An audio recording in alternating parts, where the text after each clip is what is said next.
Chapter 1. Abandoned, take these things and get lost. A small cloth bag fell to the ground in front of Gu Yundong. The mouth of the bag opened, revealing approximately 10 shriveled potatoes. Gu Yundong leaned against a large rock behind her. Her face was sallow and her body was weak. She looked up and saw a woman's somewhat mean face. She finally understood her current situation. She had transmigrated from the zombie-infested apocalypse to Jin Kingdom and transmigrated into the body of a 13-year-old farm girl with the same name as her. She had a father, a mother, a younger sister, and a younger brother. In the 17th year of Hongqing, Yongning Prefecture had no crops because of a drought. The commoners were struggling to survive, and large groups of refugees began to migrate to the nearby prefectures to seek survival. As for her entire family, they were on the way to escape, and they had already left Yongning Prefecture for more than half a month. The person in front of her who threw the potatoes at her with a charitable expression was the original host's step-grandmother, Mrs. Zhao.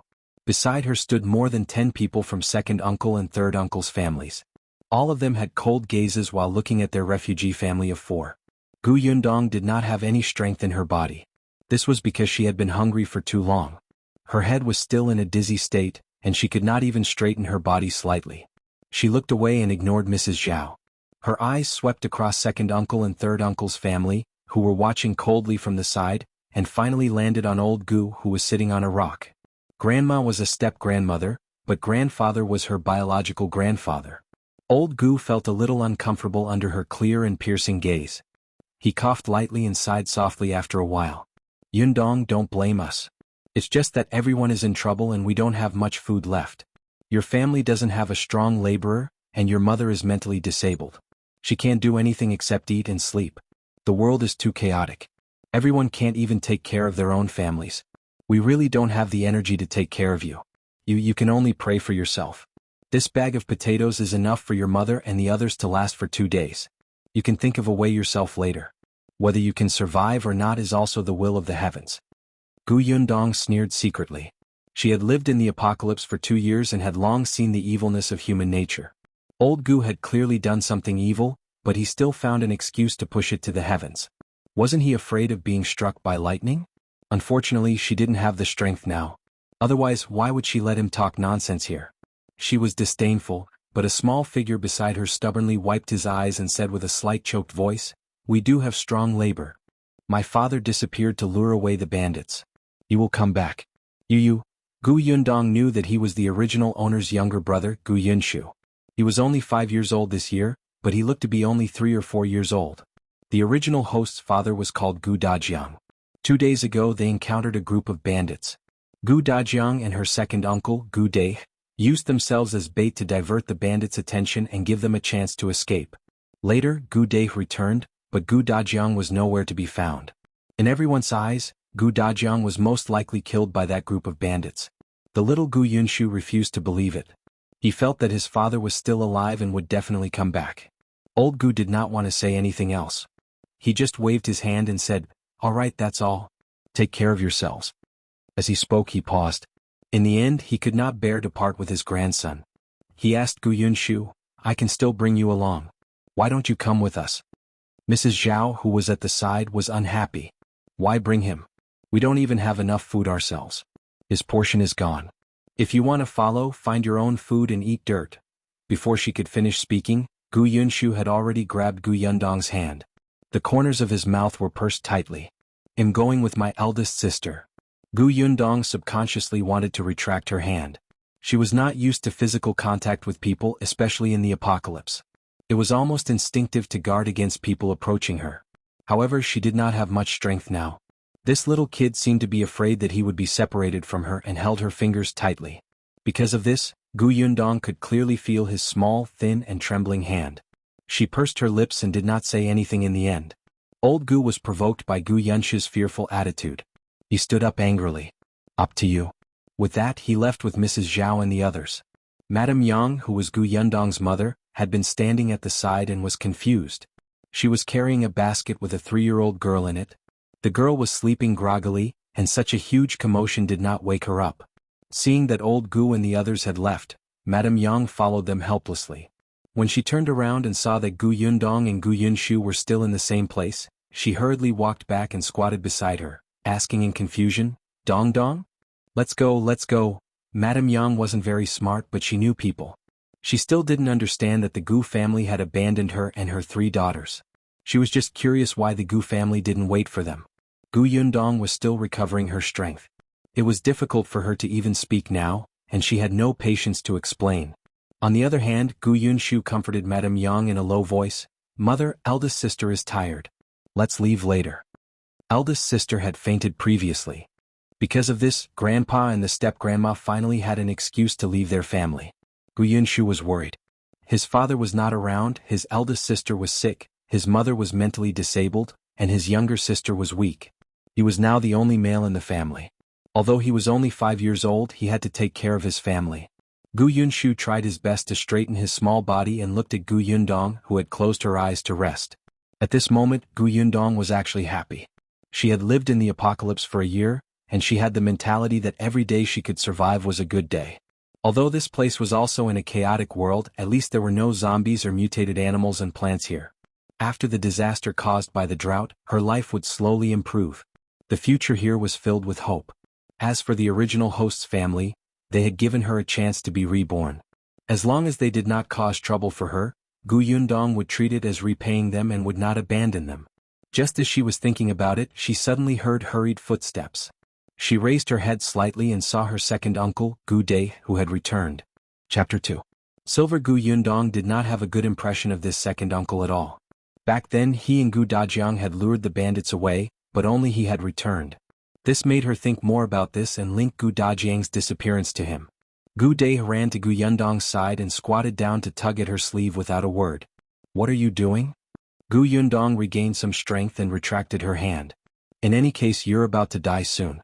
Don't waste the money your father left for you. It'll help you give it to your grandparents.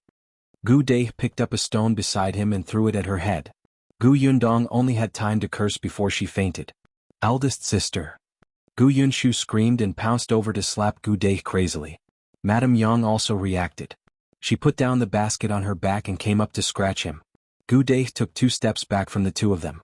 Finally, he grabbed Gu Yunshu impatiently and grabbed his neck with one hand. He shouted at Madame Yang, who was about to pounce on him and bite him, "Stop. If you come any closer, I'll strangle your son to death." Madame Yang suddenly stopped.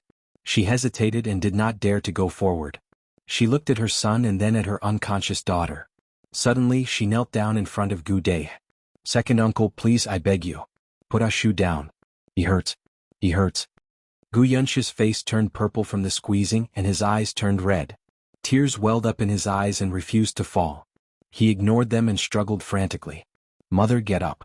Don't kneel. He's not human. He's a beast. He hit my sister and is trying to force us to die. I won't let him off even if I become a ghost." Gu Dai did not care about what he scolded. Without Madame Yang in the way, he walked back to Gu Yundong's side and pulled off her sleeve. He knew that his eldest brother had secretly given this niece some silver to protect herself. He had also accidentally seen Gu Yundong sewing the silver into her sleeve. That was why he had come back to get it. In any case, in this world, their family would definitely not live for more than a few days.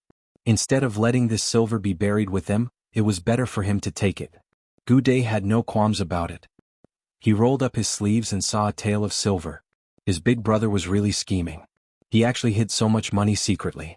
After receiving the silver, Gu Dai threw Gu Yunshu away. Madame Yang quickly went forward to catch him to prevent him head from hitting the stone. "Ashu, mother is here. It doesn't hurt." Gu Yunshu almost couldn't breathe. After regaining his freedom, he finally began to pant heavily. Gu Dai stood up and glanced at them with a smug smile. "Don't blame me. It was your grandparents who decided to chase you away. I'm a junior, so I can only listen to them."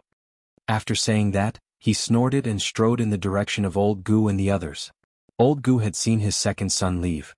Now that he saw him return, he frowned slightly and asked, "Where did you go?" Gu Dai did not hide it from him. That girl still had money hidden on her. "I brought it to father and mother." Old Gu stopped in his tracks. "They only have so little food.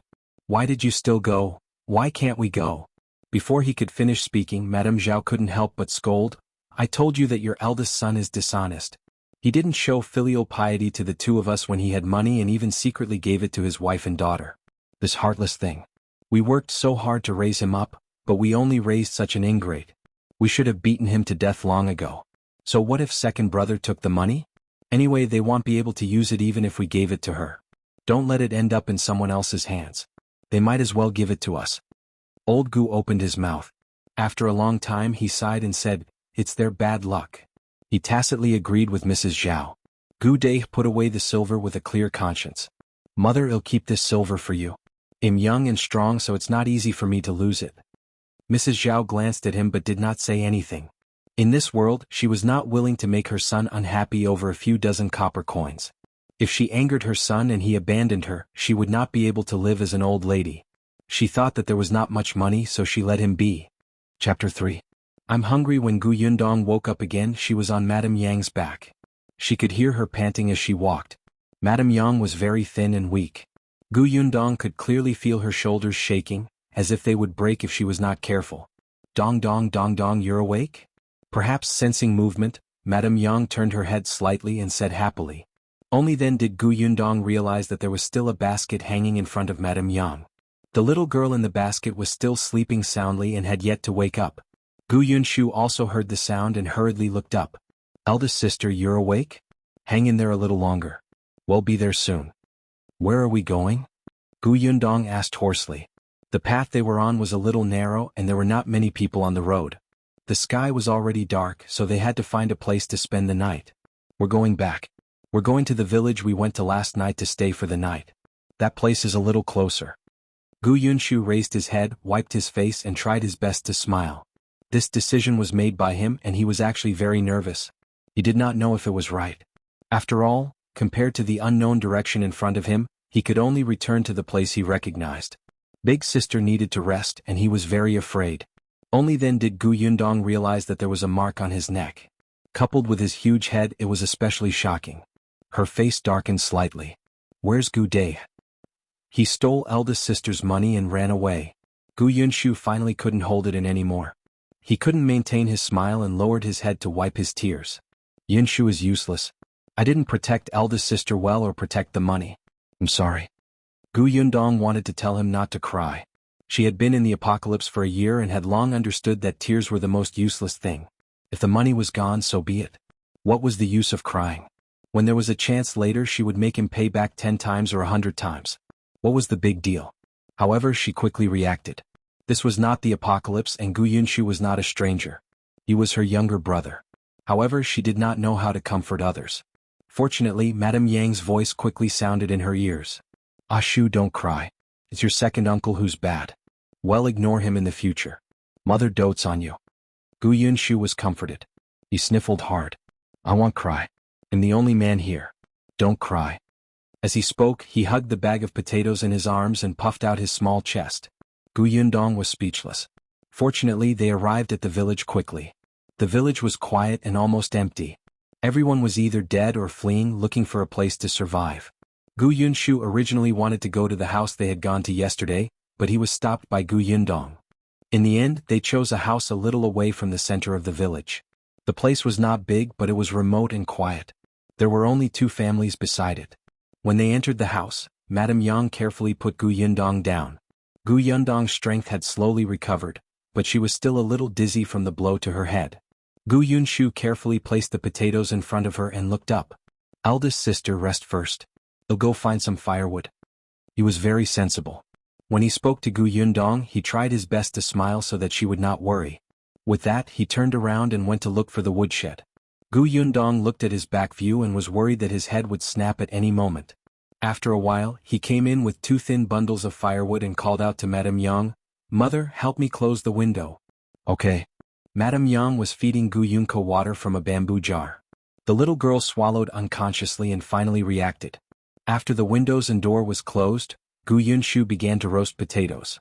Gu Yundong watched as he took out 2 small potatoes from the cloth bag. He skewered them while treating them very preciously and placed them on the firewood to rotate. When it was about time, he handed one to her. As for the other one, he carefully peeled off the skin and delivered it to Gu Yunk's mouth. Then he extinguished the fire. Gu Yundong looked at the small potatoes in her hand and then at Gu Yunshu and Madame Yang, who clearly did not intend to eat them. What about yours? Elder sister, eat. I'm not hungry. Although he said that, his eyes could not help but drift to the potatoes. Then he immediately lowered his head. Madame Yang was much more direct. She swallowed hard. I'm hungry. Chapter 4. Spatial pocket. Gu Yunshi's small face flushed red. He tugged at it with his small hands and comforted Madame Yang softly. Mother, we don't have much food left. Let's not eat today, okay? I'll go out and see if there's anything else. There were only about 10 small potatoes, so they definitely had to take care of the injured elder sister and the starving younger sister first. Gu Yunshu was a little sad, and there was even despair in his eyes. If they could not find food later, they might really starve to death. They still had a long way to go. Madame Yang was mentally disabled, but she could listen. She licked her lips and stared at the potatoes, but she still nodded. Then I want to eat it. Gu Yundong was speechless. It would be strange if she could still eat like this. Moreover, she had not planned to eat it in the first place. The potatoes had already germinated. If she ate them, she would be poisoned. Gu Yundong reached out and took the potato from Gu Young's hand as well. I want to eat this for now. I'll go outside to find something else. She had already recovered her strength. Although her body was still weak, she was no longer unable to walk like before. Gu Yundong slowly stood up. Gu Yunshu was stunned and quickly stood up as well. He reached out to block her. No, eldest sister, your health isn't good. I can do it. I'll go find her. No need. You stay. Gu Yundong walked around him. Big sister, stay. Gu Yundong's voice deepened. She actually did not have much patience, especially now that her stomach was empty, so she was a little irritable. Gu Yunshu was stunned. He had never seen his big sister like this. Her eyes were a little cold and stubborn. He could not help but put down his hand and nod obediently. He watched her leave in a daze. After leaving, Gu Yundong let out a sigh of relief. She was an orphan in her previous life and had been unlucky since she was young. Among the people she met, be it the director of the orphanage or the teachers of the school, their attitudes towards her were average or even bad. Hence, she was at a loss when she suddenly had a few family members who were concerned about her. Now, she was a little glad that she had separated from the Gu family. Other than her younger brother, younger sister, and the mentally disabled Madame Yang, there was no one else around her. No one suspected that the host had actually changed to her. Gu Yundong slowly walked to the corner of the house and looked around. It was quiet and there was no movement. Then she closed her eyes slightly and stopped breathing. In the next moment, a small bag of rice suddenly appeared in her hand. She smiled and her eyes lit up slightly. Sure enough, her spatial storage followed her. The supplies in her storage also followed her. She had unintentionally obtained this spatial storage space when the apocalypse first arrived. It was about the size of an acre and time was still inside. What was placed inside was the same as when she took it out. When she first obtained this space, Gu Yundong began to collect resources. After all, no one knew when the apocalypse would end. If she wanted to survive, she had to have something to rely on. She had a lot of things in her spatial storage now. She did not lack rice, flour, or mineral water. With these things, what was there to be afraid of on the way to escape from the drought? Previously, when Gu Day hit her head with a stone, she almost reflexively wanted to go to the spatial storage to take out her dagger to counterattack. At that time, she realized that her storage space was still there. However, she had paused for a moment because of this. In just a short while, she was knocked out by Gu Day. She would definitely take revenge when she had the chance. Gu Yundong took out water and alcohol from her spatial storage and disinfected the wound on her head. Fortunately, Gu Day was not very strong. The main reason why she fainted was because she was hungry, and her injuries were not serious. Then she squatted down and took out the small cloth bag she had brought out just now. She quietly poured the rice in. After some thought, she took out 2 packets of pickled vegetables and put them in bamboo tubes. Only then did she heave a sigh of relief and walk back into the house. Chapter 5. White rice. As soon as she entered the courtyard, Gu Yundong heard a puzzled voice coming from the room. Mother, eldest sister seems to be different from before. In the past, eldest sister always cried and was especially afraid of pain. Now she seems to have become so manly in an instant. Gu Yundong was speechless. Did he not know how to speak? What did he mean by being so manly? However, her personality was indeed very different from Gu Yundong's in the past. She had to think of a reasonable excuse to explain. However, before she could think of anything, Gu Yunshu's voice sounded again. It must be because Grandpa and Grandma chased us away and agitated eldest sister. Father is not around, so she feels that she has to protect and take care of us. It's not easy for eldest sister. Mother, tell me, what way can I grow up in an instant and become a strong laborer at home? This way, eldest sister won't have to pretend to be so manly. I'm so useless now. Madame Yang tilted her head, not understanding. I've grown up. I'm so tall. Gu Yundong had mixed feelings. This little thing was still young, but he was very capable of worrying. However, from his voice she could tell that there was nothing wrong with his voice. It seemed that although the marks on his neck were shocking, Gu Dai had not really injured him. Gu Yundong lifted the things in her hand and stepped harder. The voices inside immediately stopped. She pushed open the door and saw Gu Yunshu standing in front of Madame Yang and Gu Yunka with his hands outstretched. His little face was tense and he looked vigilant. Seeing that it was her, he heaved a sigh of relief and smiled widely. "Big sister, you're back." He shifted his gaze and saw the thing in her hand. His big eyes instantly lit up. "Have you found something to eat?" "Okay." Gu Yundong placed the cloth bag on the ground. "I'll go to the kitchen to see if there's any water."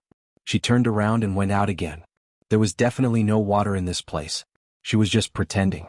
She went to the kitchen to find a jar and took out the mineral water from her space to pour it in before returning to her room. In the room, Gu Yunshu's eyes were already wide open. He looked at the white rice in the bag in disbelief and stuttered, Big sister, where did you find it?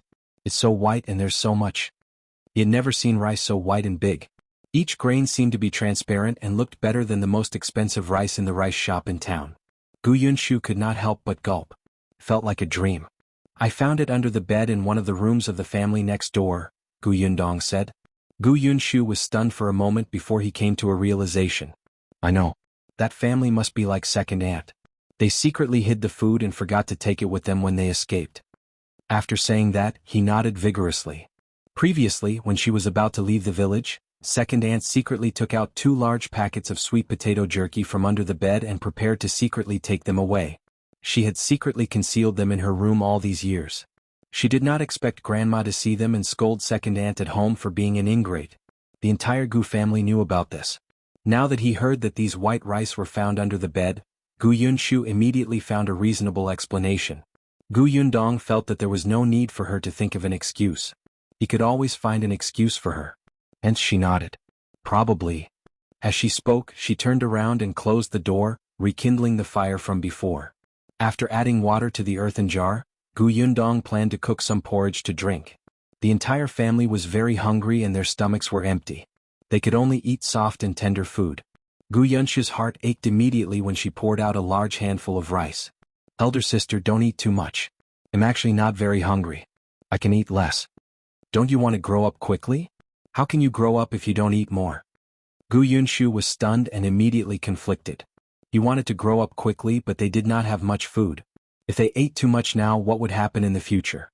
He was in a dilemma, but Gu Yundong had already quickly cooked the porridge. Chapter 6. Subtle movement. Gu Yundong only heaved a sigh of satisfaction when she ate the warm porridge. Her body was too poor. Although she did not eat well in the apocalypse, she had a spatial storage long ago and collected a lot of supplies. Even if she was not as free to eat as in the apocalypse, she was much better off than most people. It was not a problem for her to eat until she was 70% full. However, here, even before fleeing the drought, the porridge they ate was only enough to fill their stomachs. There were not many rice grains at all.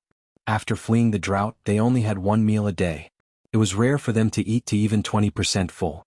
"Big sister, it's so delicious. It smells so good." Gu Yunshu drank extremely slowly. He had never eaten such delicious porridge. It was sweet and fragrant. It was simply a delicacy in this world. His expression was too intoxicated. His little mouth was pouting and he could not bear to swallow it. Madame Yang eagerly took 2 sips before carefully feeding Gu Yunka. The little girl did not have much strength. Now that she had eaten the porridge, her eyes lit up and the corners of her eyes curved. She immediately became energetic. "It's delicious." At that moment, Gu Yundong felt inexplicably satisfied. This feeling was very unfamiliar. She could not help but cover her chest. It was rare for the family of 4 to have a sumptuous dinner. All of them felt extremely happy. They held their stomachs and lay on the ground not wanting to move. Gu Yundong's stomach was no longer burning and she had strength now. She finally had the strength to think about the rest of the journey. They did not lack food now. She had enough food in her spatial storage to support them until they reached the relatively rich prefecture capital. However, without transportation they would definitely walk very slowly. The others' matters were fine, but what she was most worried about was that they would encounter bandits and starving desperate refugees. This was the greatest danger along the way. In particular, her family did not even have an adult man. In the eyes of others, They were easy to bully and could easily become the target of those with ulterior motives. It seemed that they could not take the main road anymore. At least they could not walk to places with many people. When they left home, Gu Dajiang had told her about the routes and directions of the nearby prefecture cities. She more or less knew them. Speaking of Gu Dajiang, she did not know if he was dead or alive or where he was. Gu Yunshu was also thinking about his father, especially after eating a good meal. He couldn't help but wipe his eyes with his small hand. He raised his head and tried his best not to cry. Gu Yundong turned around and saw that his head looked like it was about to break. She was a little frightened. She quickly coughed lightly and said, "It's getting late. Rest early." She got the three of them to lie on the bed and took out the thin blanket from the basket to cover them. They had brought it from home. Madame Yang had always kept it in the basket on her body. Other than the young lady Gu Yunka, there was also a thin blanket, 2 sets of clothes, and a bamboo tube filled with water. There was nothing else in the basket. Gu Yunshu lay down and realized that his eldest sister had not come over. He quickly sat up again. "Eldest sister, aren't you going to sleep?" "I slept a lot during the day. I can't sleep now." "Go to sleep." "Oh." Gu Yunshu nodded and lay down in peace.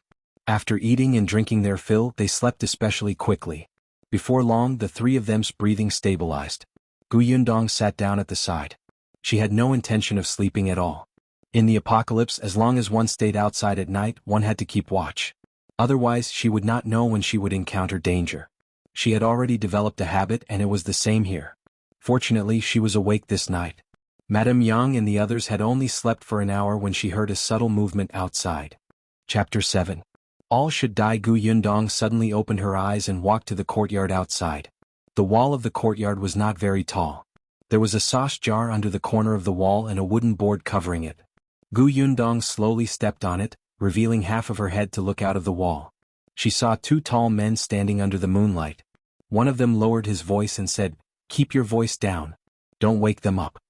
Another person rubbed his leg. "How would I know that there was a stone here? Didn't I accidentally trip?" Gu Yundong narrowed his eyes slightly. She had placed this stone before. Other than this stone, there was also a wooden bolt lying horizontally on the door. Fortunately, she had placed something. Otherwise, she would not have heard the commotion so quickly. What were these 2 trying to do so sneakily? As she was thinking, the 2 men turned slightly to reveal their faces. Gu Yundong's expression suddenly changed. She had inherited the original host's memories. In her memory, she had just seen these 2 faces in the morning. At that time, they had not been separated from the Gu family. When Gu Dai was walking, he accidentally bumped into one of them. At that time, their fierce gazes were like wolves looking at their prey. Just one look was enough to make people tremble in fear. Gu Dai was scared and apologized profusely. The 2 of them kicked Gu Dai viciously before leaving. However, before leaving, Gu Yundong could clearly see the malicious look in their eyes. So, why were they here at this moment? "Alright, be careful. Don't be so clumsy." The voices of the 2 people at the corner of the wall sounded again. I know. Hurry up. When I think of those 2 fair and tender kids, I'm already drooling. We're quite lucky. One of them happens to be unconscious. As long as we deal with the other one, those 2 kids will be ours. You only know how to eat. I say, you were here spying on them earlier, right? Is it this place? The 2 of them walked forward as they spoke. Gu Yundong's expression changed drastically. Her hands and feet were cold, and she almost fell from the sauce jar uncontrollably. In just 2 sentences, there was a lot of information. In this chaotic world, there were naturally people who even ate their children. Gu Yundong had also stayed in the apocalypse for a year. She had even seen such people with her own eyes. No wonder their eyes were red and filled with malice. There was also a stench of decay on their bodies. So that was how it was. These 2 people were clearly addicted to eating human flesh. Gu Yundong's eyes gradually turned cold and cruel. There was even a hint of bloodlust. In her opinion, no matter what environment a human was in, they had to at least have the most basic morals. Otherwise, they would be worse than a beast who lived on instinct. And this was her bottom line. Moreover, from what they said, they were targeting her family. There were 4 people, 2 little children, and herself who had been carried in while unconscious. They only needed to deal with Madame Yang. All the more reason not to let them off. Gu Yundong watched as the 2 of them walked to the door of a house in front and quietly entered. She moved her arms and legs. Although her strength was slowly returning, her body was still very weak. Trying to kill 2 people in close combat was like committing suicide. Unfortunately, she did not get a gun in the apocalypse. Otherwise, long-range attacks could easily kill them. Wait a minute. She didn't have a gun, but she seemed to have a crossbow. She had accidentally seen it once when she was collecting supplies. However, there weren't many arrows and she rarely used it. Gu Yundong's eyes were filled with amusement as she jumped down from the wall. She quickly walked to the door of the house next door. The two of them had entered already and the courtyard door was not closed. Gu Yundong looked over and saw one of them standing in the courtyard. The other person was nowhere to be seen. Very well. One at a time. Gu Yundong adjusted the crossbow and aimed it at his neck. Chapter 8. Kill with a whoosh. The crossbow bolt suddenly shot towards the man's throat with lightning speed. After piercing through his neck, it nailed to the ground with a whoosh. The man didn't even have time to react. He just widened his eyes in disbelief and struggled to make a hee-hee sound. In the end, he fell to the ground with an indignant expression. Gu Yundong heaved a sigh of relief and carefully walked in with the crossbow. She had only taken 2 steps when she heard staggering footsteps coming from inside the house. Gu Yundong suddenly stopped in her tracks and aimed the crossbow in her hand at the door. Soon, a man stumbled out of the house. He covered his arm with one hand and blood flowed between his fingers.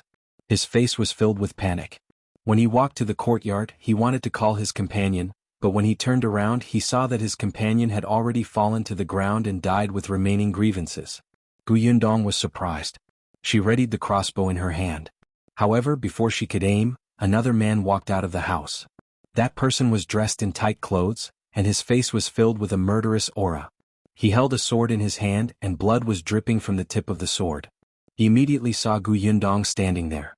He turned around and saw the man lying on the ground. He understood and nodded at her. Thank you. Gu Yundong was speechless.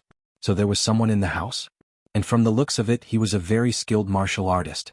The man had already turned around and looked at the thief who had broken into his courtyard and tried to commit murder. The latter knelt on the ground in despair. Please spare me, hero. I was blinded and didn't recognize you. I deserve to die. I'm a bastard. Let me go. I'm really hungry. I have no choice in this world. Ah! Before he could finish speaking, the man suddenly raised the sword in his hand and pierced his neck. That person only let out a short scream before falling to the ground without a sound. The 2 men worse than beasts were already dead, but Gu Yundong did not dare to relax.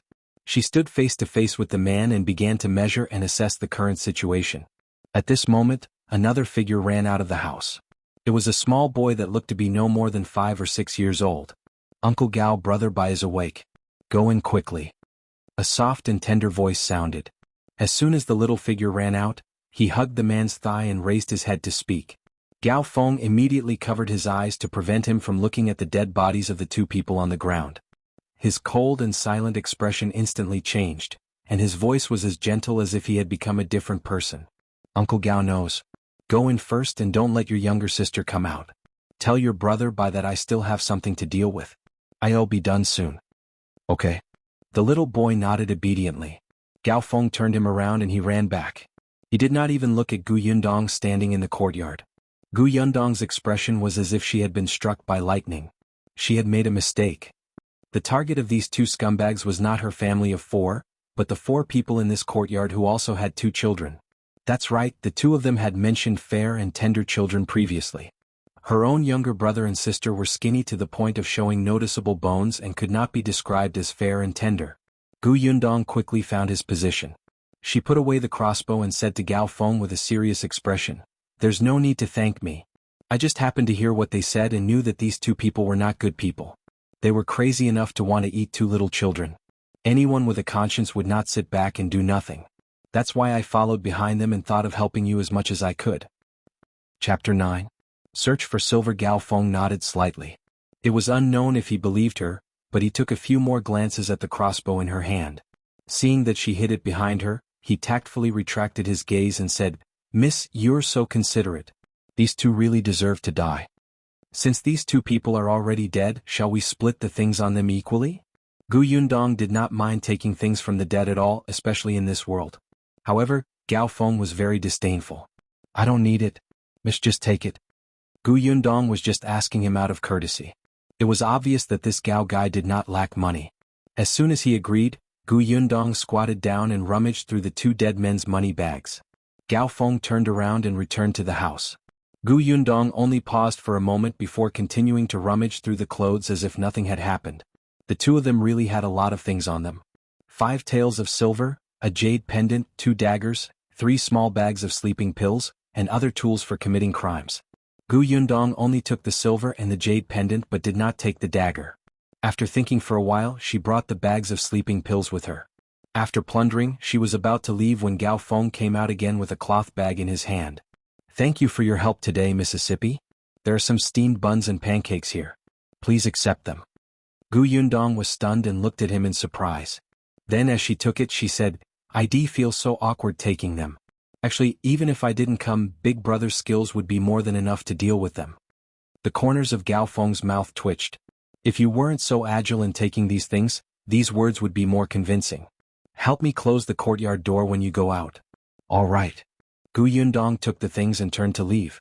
She did not ask how the other party would deal with the 2 corpses, nor did she ask for their names.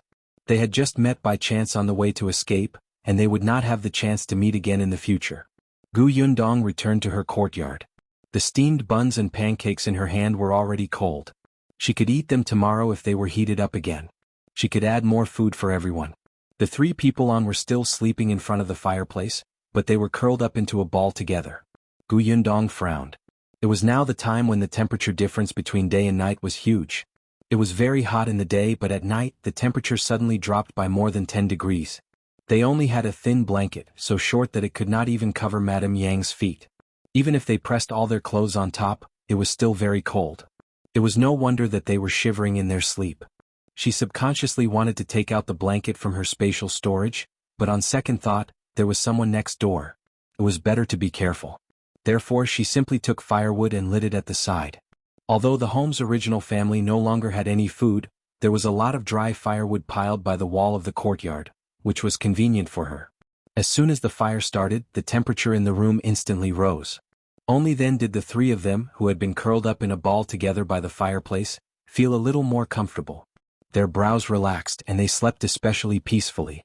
Gu Yundong sat at the side, but her ears were perked up. She did not expect to hear movement outside the door after only an hour. She stood up with a swish and walked out of the house. She stood again on the sauce jar and looked outside. She saw a carriage coming from the door. Gao Feng, who was in the courtyard next door, was carrying a young man into the carriage. Sensing her gaze, Gao Feng raised his head and nodded at her. "We made noise and bothered you. Are you guys leaving?" "Yes." After Gao Feng finished speaking, he also crawled into the carriage. With a shake of the reins, the carriage rumbled further and further away under the moonlight. Gu Yundong only came down from the sauce jar when she could not even see his shadow. She entered the house and sat for another 15 minutes before walking to the fireplace and carrying out the little girl sleeping in the middle, Guyunka. Chapter 10. The milk is delicious. The little girl's bones were soft, as if they would break if she exerted a little force. Gu Yundong did not dare to use too much strength. She hugged her exceptionally carefully. Little sister, wake up." She carried her a little further away from the fireplace before gently shaking her to wake her up. The little girl opened her eyes and looked at her in confusion. "Big sister? Come, open your mouth and drink this." "Oh." Guyunka did not even ask anything. She did not even see what was handed to her. She trusted her and obediently opened her small mouth and drank it. After taking a few sips, she suddenly froze. "It's sweet. Drink more if you like." Gu Yundong was holding milk from her spatial storage. She had placed it on the fire to warm it up before feeding it to Guyunka. The little girl was too thin and weak. She was clearly 3 years old, but currently she could not even walk steadily. Most of her day was spent sleeping. Guyunka was different from Gu Yunshu. No matter what, the latter was a boy and still held a slight position in old Gus' heart. He naturally ate more than Gu Yun, so he was considered to have the best physical fitness among the 4 of them. Gu Yundong had no experience in taking care of young children, but there was milk in the spatial storage. This was the most suitable thing to nourish her at the moment. After drinking more than half a bowl of milk, Gu Yun could not help but burp. "It's delicious." Gu Yundong put down the bowl. When she saw her narrowing her eyes and looking like she was enjoying herself, she could not help but soften. Her tone became much gentler. "Go back to sleep." Gu Yundong placed the little fellow in the middle and tucked her in. Then she sat back by the fire. The little girl was not fully awake to begin with. In just a moment she fell asleep again. The entire house was silent. Gu Yundong could not help but look up at the wooden beam above her head. She suddenly enjoyed this environment. It was really quiet. She no longer heard the zombies' cries, nor did she need to be tense at all times and need to fight for her life. She even had family by her side. This was something she did not even dare to think about in her previous life. Felt like a dream. Dong dong. Madame Yang suddenly woke up. You're awake. Gu Yundong suddenly came back to her senses and realized that a long time had passed. Yes, I have to get up early. It was only 4 a.m. The sky was not even bright yet. However, Madame Yang had already developed a biological clock. When she was at home, she had to get up this early to cook food, feed the pigs, and to clean the courtyard. Later on the way to escape because her brain was not very good, no one arranged for her to keep watch at night. Although she had to travel overnight sometimes, Madame Yang's waking time did not change much. Gu Yundong stood up and stretched her limbs. She took a bag from the side and handed it to her. This is for you. Madame Yang looked down at the bag and her eyes lit up. Pancakes and steamed buns? Sure. Gu Yundong looked at the two children who were still sleeping. Madame Yang immediately covered her mouth and shook her head vigorously. She actually looked a little cute. The corners of Gu Yundong's mouth twitched. Eat something to fill your stomach first. Put the rest over the fire and roast it. When they wake up, give it to them. I'm going to sleep for a while. If there's any sound outside or if someone comes, remember to wake me up, understand? Madame Yang was already awake, so she could let her be the guard. She had to take the opportunity to sleep for a few hours, or her body would not be able to take it. I do. Madame Yang agreed seriously. Only then did Gu Yundong lie down and sleep. After an unknown period of time, she woke up from the heat. Just as she narrowed her eyes, she heard Gu Yung's tender voice. It's true. I drank it last night. It was sweet and delicious. Chapter 11. Arriving at Qingan Prefecture as she spoke, Gu Yunka licked her lips as if she was reminiscing. Then she swallowed her saliva. Gu Yundong did not expect her to remember. At that time, Gu Yunka was in a sleepy daze and Gu Yundong thought that she did not have much of an impression. She had to think of an excuse to fool the little girl. However, before she could speak, the little girl said obediently, Brother, then what delicious food did you dream of last night? I didn't dream of anything. Little sister, when you dream of that sweet sugar water again tonight, can you share it with me? I want to go to your dream too. Gu Yunshu looked serious as he held her small hand and begged sincerely. Gu Yunka nodded hurriedly. All right, let's drink together. Madame Yang wiped her saliva. I want to drink it too. Yes, bring mother and eldest sister. Drink it all. It's really delicious. The little girl's eyes were curved into crescents. Perhaps it was because she had eaten better these 2 meals, but she was much more energetic than yesterday. It would be even better if I dreamed of meat. Gu Yundong, you really dare to think about it? She rubbed her temples and sat up. Gu Yunshu, who had heard the commotion, immediately walked over. Big sister, you're awake? What time is it? 9 a.m. Gu Yundong was a little surprised. It was actually past 9 o'clock. No wonder she felt hot under the thin blanket. Sister, why do we have pancakes and steamed buns? He had just eaten one. It smelled so good. The people next door gave it to me last night. I helped them a little and it was to thank us. Gu Yundong wiped his face and told them to pack up. It was time for them to leave. It was a little hot at this time, but there was nothing she could do. She was worried about no one keeping watch at night, so she could only keep guard herself. She would sleep when Madame Yang woke up, so they had less time to travel. Gu Yundong found another small basket in the courtyard and carried it on her back. She placed the bag of rice, steamed buns, and pancakes inside and even covered them with a blanket. In fact, she placed them in her spatial storage and would secretly took them out when she needed to. This way the burden on Madame Yang would be less. She still carried Gu Yunka on her back in the basket. In fact, according to Gu Yundong's knowledge, Gu Yunshu was young and his bones had not grown well, and he was not suitable to walk for a long time. After a few days, when she recovered her strength, she could carry her younger sister. Her younger brother could be carried by Madame Yang for a while. The family of 4 set off again. Perhaps because they had something in their stomachs, their faces were no longer as gray as yesterday. Especially Gu Yunshu, the despair that seemed to be about to make him collapse yesterday could no longer be found. They walked very slowly and rested most of the time. They were not afraid with food in their hands. Gu Yundong focused on finding places with few people. It was too easy for the 4 of them to be targeted. But even so, the people they met looked at them with greed. Gu Yundong held a dagger in her hand. The dagger was deliberately smeared with blood. Whoever dared to approach her, she would smile bloodthirstily and ferociously at that person, scaring many tall and burly people into fleeing. There were also some who were not afraid of death. Gu Yundong did not show any mercy. After walking for a few days they were safe and did not get robbed. Sometimes they would stay in the wilderness. At times like this, Gu Yundong would be exceptionally cautious. After a few times, Gu Yunshu realized that his eldest sister kept watch every night and did not dare to sleep. His heart ached and he felt terrible, so he insisted on switching places with her. Gu Yundong rejected him firmly and coldly. She was worried about letting such a young child guard the night. A child's sleepiness was not something he could control by himself. He would fall asleep quickly if he got sleepy. She would rather set off later and travel slower than take this risk. She only had one life. After traveling slowly for another month, they finally arrived at Qingan Prefecture. Chapter 12. Father Gu Dajiang. After arriving at Qingan Prefecture, they could finally rest. Gu Yundong looked up at the tall city gate and wiped her messy hair. She looked extremely disheveled now. Her hair was disheveled and her face was sloppy. If one did not look carefully, they would not be able to tell if she was a man or a woman. However, it was also because of this that she could hide her completely different healthy expression from others who were all pale and skinny from starvation. Eldest sister, will father be inside? Gu Yunshu stood beside her and held her hand as he asked softly. Gu Yundong was getting more and more used to their touch. She did not feel like his soft little hand would break like before. At this moment she looked at the city wall calmly and said, "Maybe. Father will definitely be inside." "I know."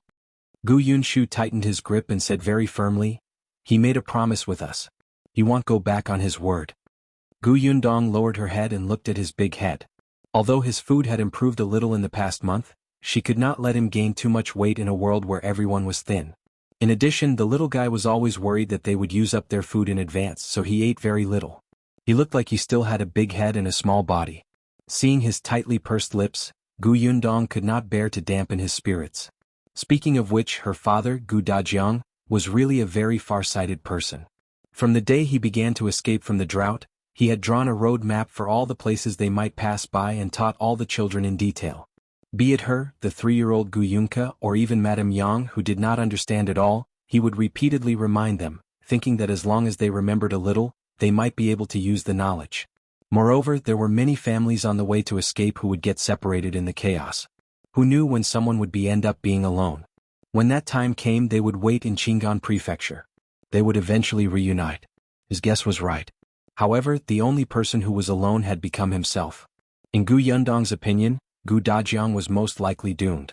However, the other three had high hopes that their seemingly omnipotent husband, would definitely escape safely. Gu Yundong felt that it was good to have a glimmer of hope. Unfortunately, communication and transportation were inconvenient now. It would be difficult to reunite the family. Let's go and ask how to enter the city. The city gate was tightly shut, but there were many people outside the city gate. There were even people who had set up tents or thatched houses outside. But with just one look, all their faces were pale and their bodies swayed weakly. Gu Yundong held her younger brother's hand while Madame Yang followed behind them with Gu Yunka on her back. The four of them took a few steps forward and finally stopped in front of an old man who looked a little old and kind. The old man's hands trembled as he sat on the ground and sighed as he looked in the direction of the city gate. "Sir, I want to ask when the city gate will open and how I can enter the city?" The old man turned to look at her and then at the people around her. A trace of surprise flashed in his turbid eyes. Then he shook his head and sighed. "Entering what city? No one is allowed to enter the city at all. The good people in the city came out to give porridge a few days ago. Yesterday they stopped. The city gate has never opened again. You want to enter the city?" He waved his hand. Don't think about it. Gu Yundong frowned slightly. "Thank you." She straightened up and looked at the dense crowd. She also felt that there was not much hope of entering the city. Eldest sister. Gu Yunshu, who was beside her, suddenly tugged at her sleeve and pointed in one direction. "Look who that is." Chapter 13. Drawing her knife, Gu Yundong looked in the direction he was pointing and saw a few familiar people. After thinking about it carefully, she found the identities of these people from her memories. Younger Aunt Gus family. Old Gu had 4 sons and 2 daughters. Among them, her father, Gu Dajiang, and older Aunt Gu were born to the original wife. The second uncle, third uncle, and fourth uncle, as well as younger Aunt Gu, were born to Madame Zhao, the second wife. Older Aunt Gu married in the neighboring village. Before escaping, Gu Dajiang had gone to look for them and asked their family to leave together. However, older Aunt Gu could not let go of her eldest daughter, who was already married, and planned to be with her eldest daughter and son-in-law. Younger Aunt Gu had married into town and her husband's family was quite well off. She even had a small shop in town to support her livelihood and her family had a donkey cart. With such conditions, she was naturally even more unwilling to be with her maternal family, who only relied on their legs to walk. What if they had to use her donkey cart along the way? What if they had no food and had to eat her family's food? Wouldn't she suffer a huge loss then? As for fourth Uncle Gu, he was only 18 years old this year and was not married yet. Moreover, when he was born, because he was too big and Mrs. Zhao was old, she had a difficult labor and almost miscarried.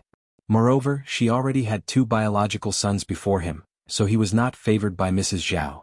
On the other hand, Father Gu and older Aunt Gu, who had already grown up, had always taken care of him.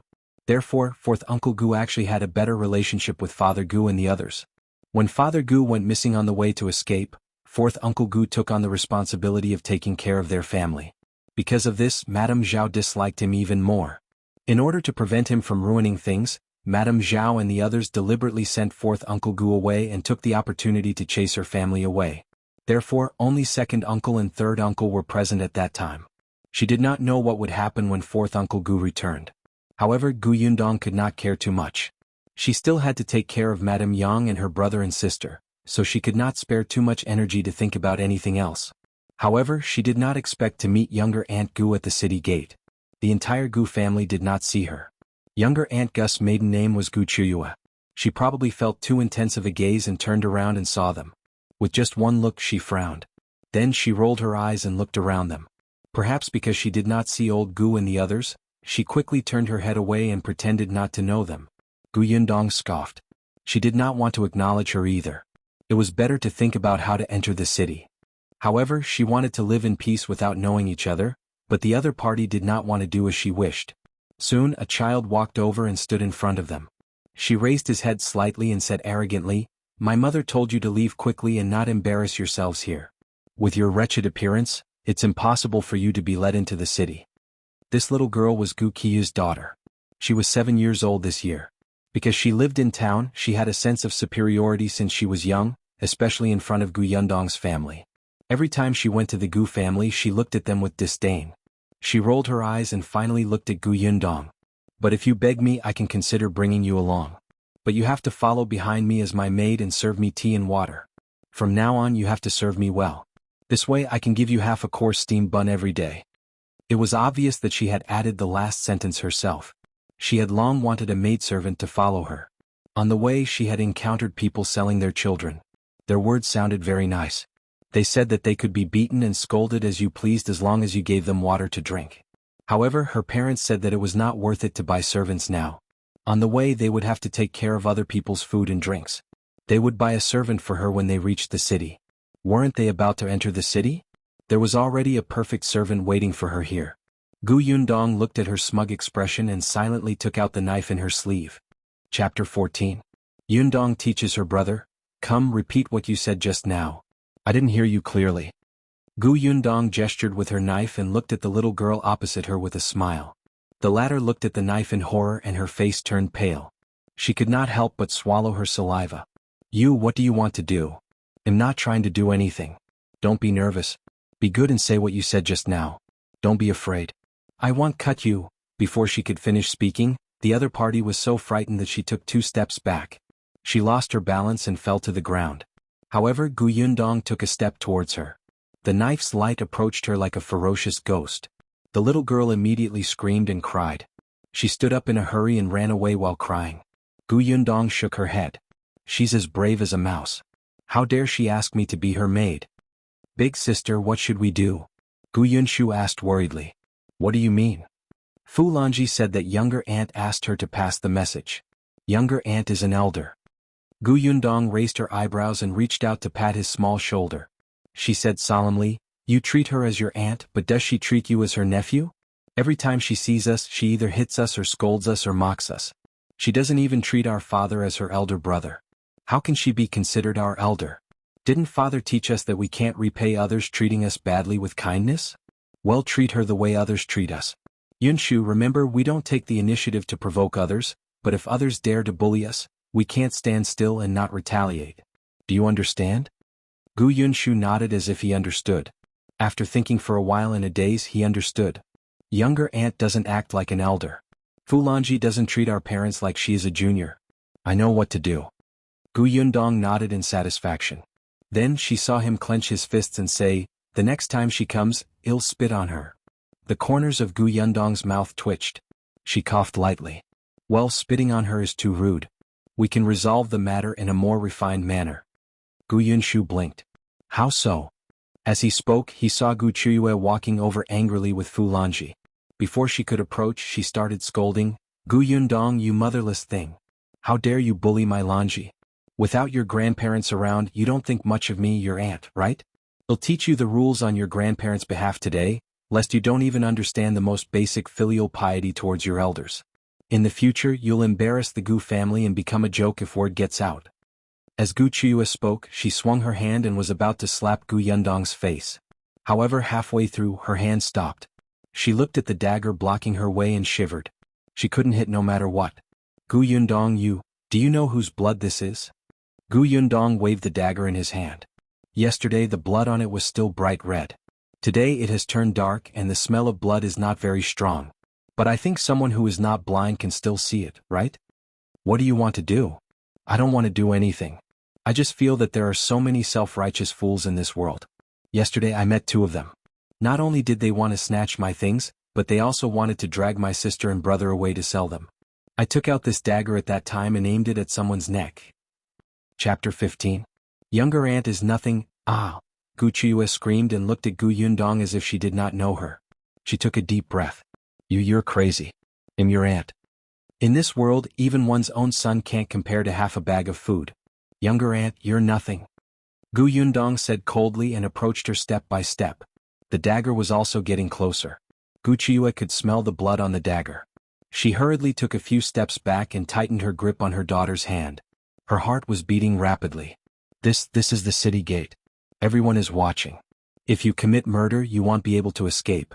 Let me tell you, as long as you apologize to Lanji and apologize properly, as long as Lanji forgives you, today's matter will be over. Gu Yundong looked around. There were indeed many people looking at them, but their eyes were numb as they watched the farce without moving. She felt that Gu Chuyue was too naive. Then do you want to try? Or ask Fu Lanji if she dares to make me apologize? Fu Lanji met her cold gaze and immediately shook her head like a rattled drum. Gu Chuyue was furious. She wanted to go forward and give Gu Yundong a few vicious slaps. However, she did not dare to. Gu Yundong's gaze was too terrifying. In the end, she could not help but shout fiercely, I want to argue with you.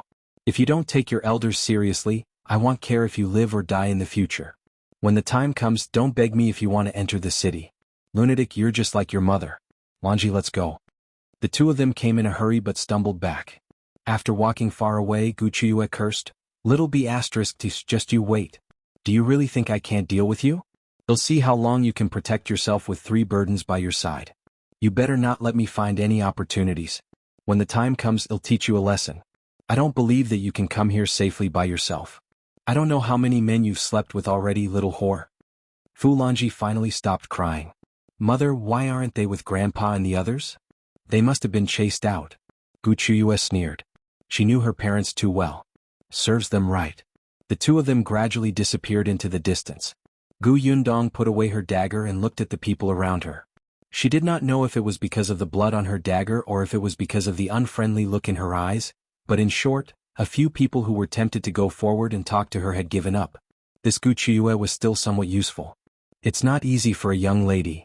The old man, who had been watching from the beginning to the end, could not help but sigh. But in this case, you don't even have a relative who can help you. You have to be careful. Sir, do you think that they will help us if I apologize to them or beg for mercy or serve them tea?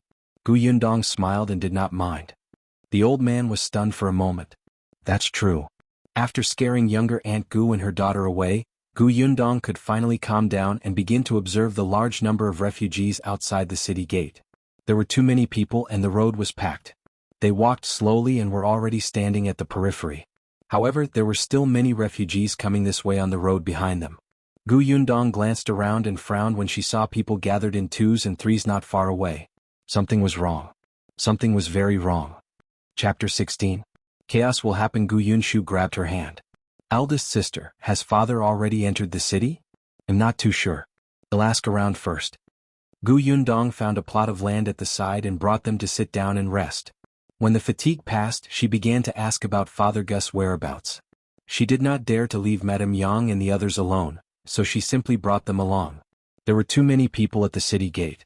It was not easy to find one person. In particular, many people looked at them as if they were about to pounce on them and tear them apart at any moment. Gu Yundong did not dare to relax at all. She kept holding the dagger in her hand. However, after walking through more than half of the refugee area, there was no gain at all. Not to mention Father Gu, even old Gu and the others seemed to have disappeared. Gu Yunka, who was hanging in the basket in front of Madame Yang, was already so hungry that her stomach was rumbling.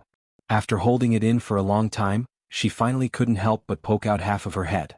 Big sister, I'm hungry. Before Gu Yundong could speak, Gu Yunshu had already comforted her. Little sister, we don't have anything to eat, so we have to find father quickly. Perhaps he has something to eat. Really? Gu Yunka swallowed and her eyes lit up slightly. Gu Yunshu nodded heavily. Yes, so can you bear with it? Their conversation was neither loud nor soft, and the people nearby could hear it. Gu Yundong raised her eyebrows in surprise. She patted her brother's head and said in a low voice, "Great job." Of course there was still food, but there were so many pairs of eyes watching. If they took it out, it would be snatched away.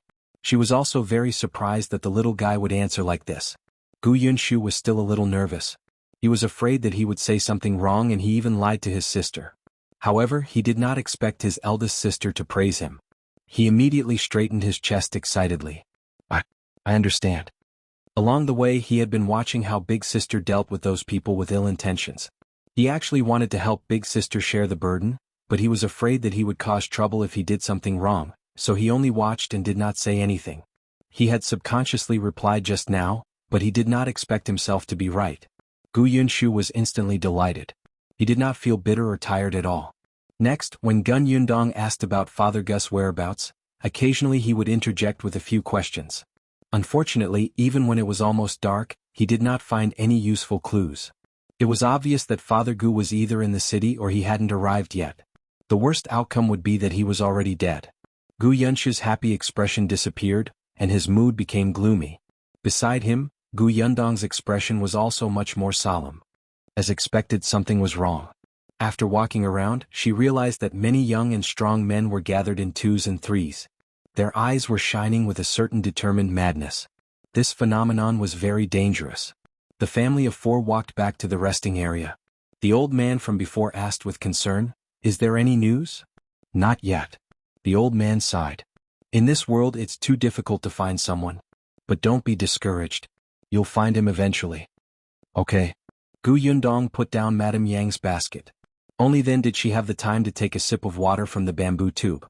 She turned around and handed the bamboo tube to Gu Yunshu. She hesitated for a moment before saying, "Sir, I'm afraid it's not going to be peaceful here." "I know." The old man smiled bitterly. "The city gate is closed and no one comes out to provide porridge.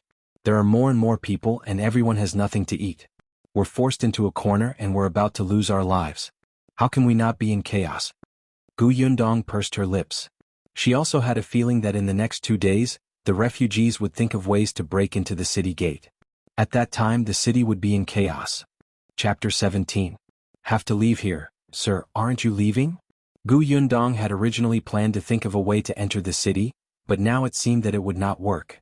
She might have the ability to protect herself alone, but Gu Yunshu and the other two beside her did not have the ability to protect themselves. It seemed that she could only wait outside the city gate for 2 days at most.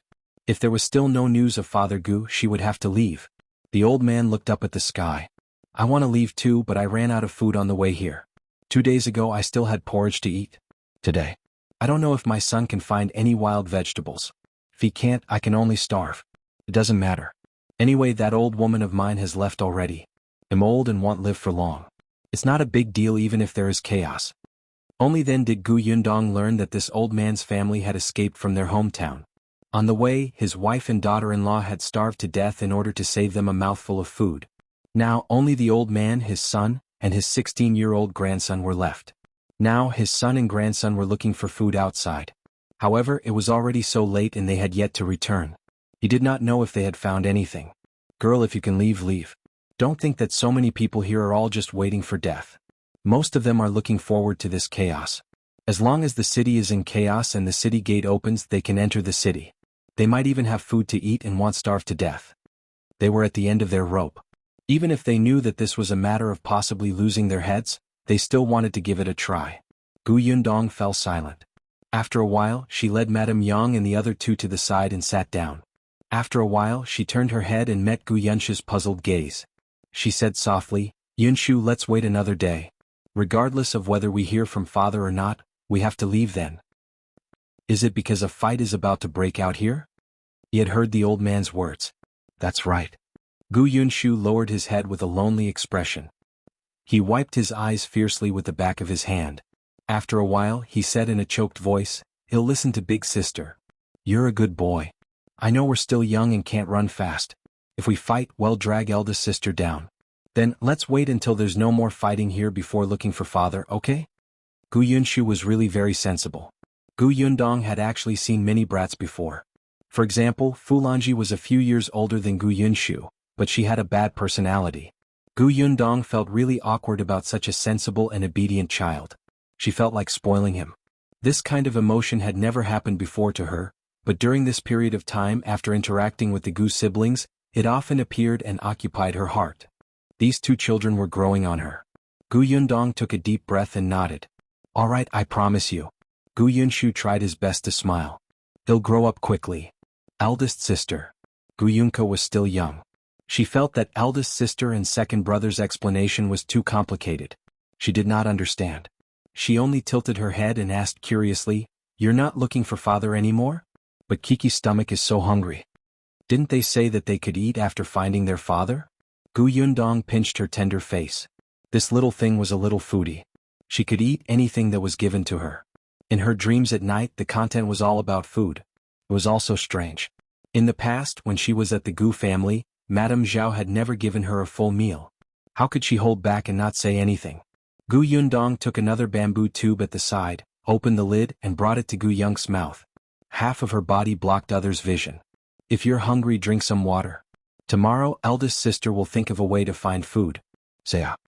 Although she called it water, it was actually porridge in the bamboo tube. There were not many rice grains, but at least it could fill one's stomach. She added white sugar to the porridge and the little girl immediately smiled after drinking it. Chapter 18. The bamboo basket is heavy. There was not much porridge in the bamboo tube. It was only enough for everyone to drink 2 mouthfuls, but at least it was enough to put something in their stomachs. The sky was already completely dark. As usual, Gu Yundong sat at the side and guarded everyone. There were too many people at the city gate, so she did not dare to let her guard down. The night was still illuminated by the faint flames. There were also many faint sounds. In the distance there were faint cries. In this place, there were still people who starved to death and worked themselves to death every day.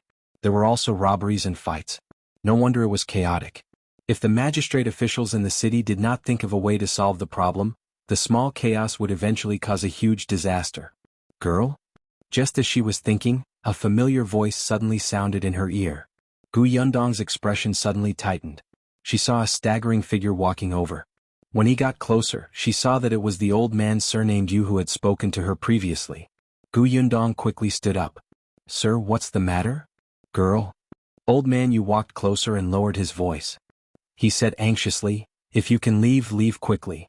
My son and grandson are back. They just brought back news that those people might attack tomorrow morning. I don't know what they will do. When the time comes, you won't be able to escape with your younger siblings. Gu Yundong was stunned. She felt that it might be chaotic in the next 2 days, but she did not expect it to happen so quickly. What about you, sir? Old man Yu smiled bitterly. My son said that we shouldn't get involved in such matters.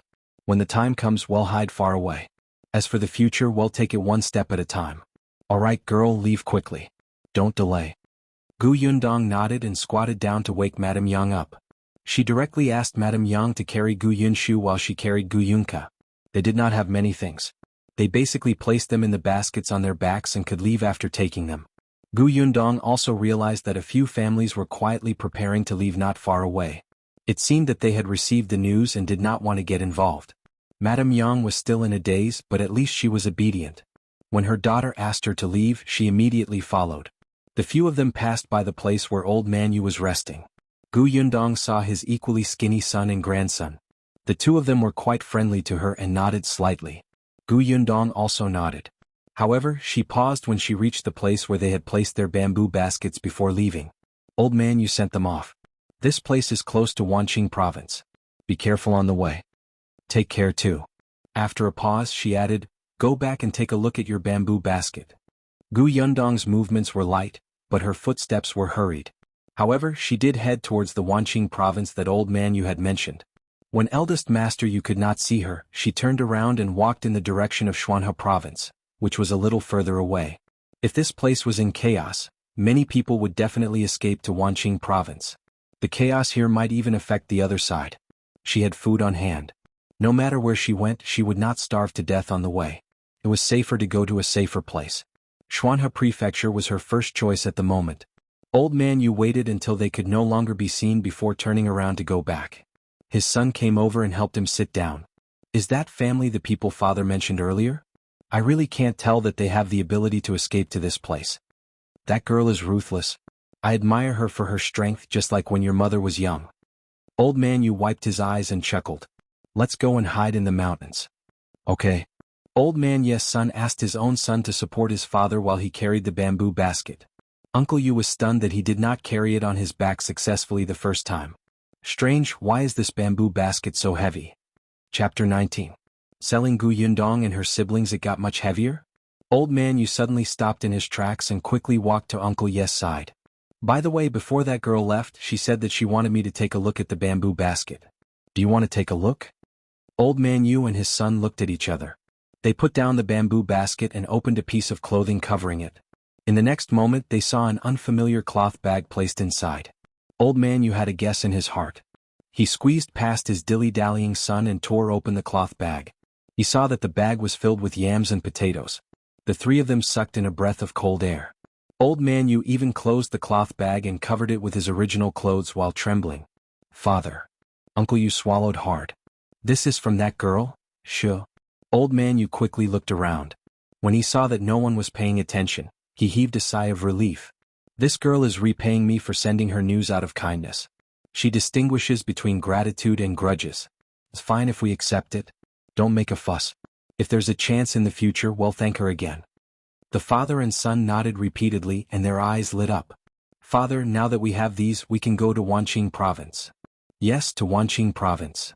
Old man Yu had a smile on his face. He no longer had the gloomy expression from before. Although this food could only last for 7 to 8 days, there would always be food to be found on the way to Wanqing province. The three of them quickly confirmed the route and began to set off in the direction of Wanqing province. However, they all had a question in their hearts. When did that girl stuff the food into their bamboo basket? Gu Yundong and the Yu family's grandfather, son and grandson left the city gate one after another. Just as they left, a few sneaky men quietly came to the place where Gu Yundong had rested. However, there was no one there anymore.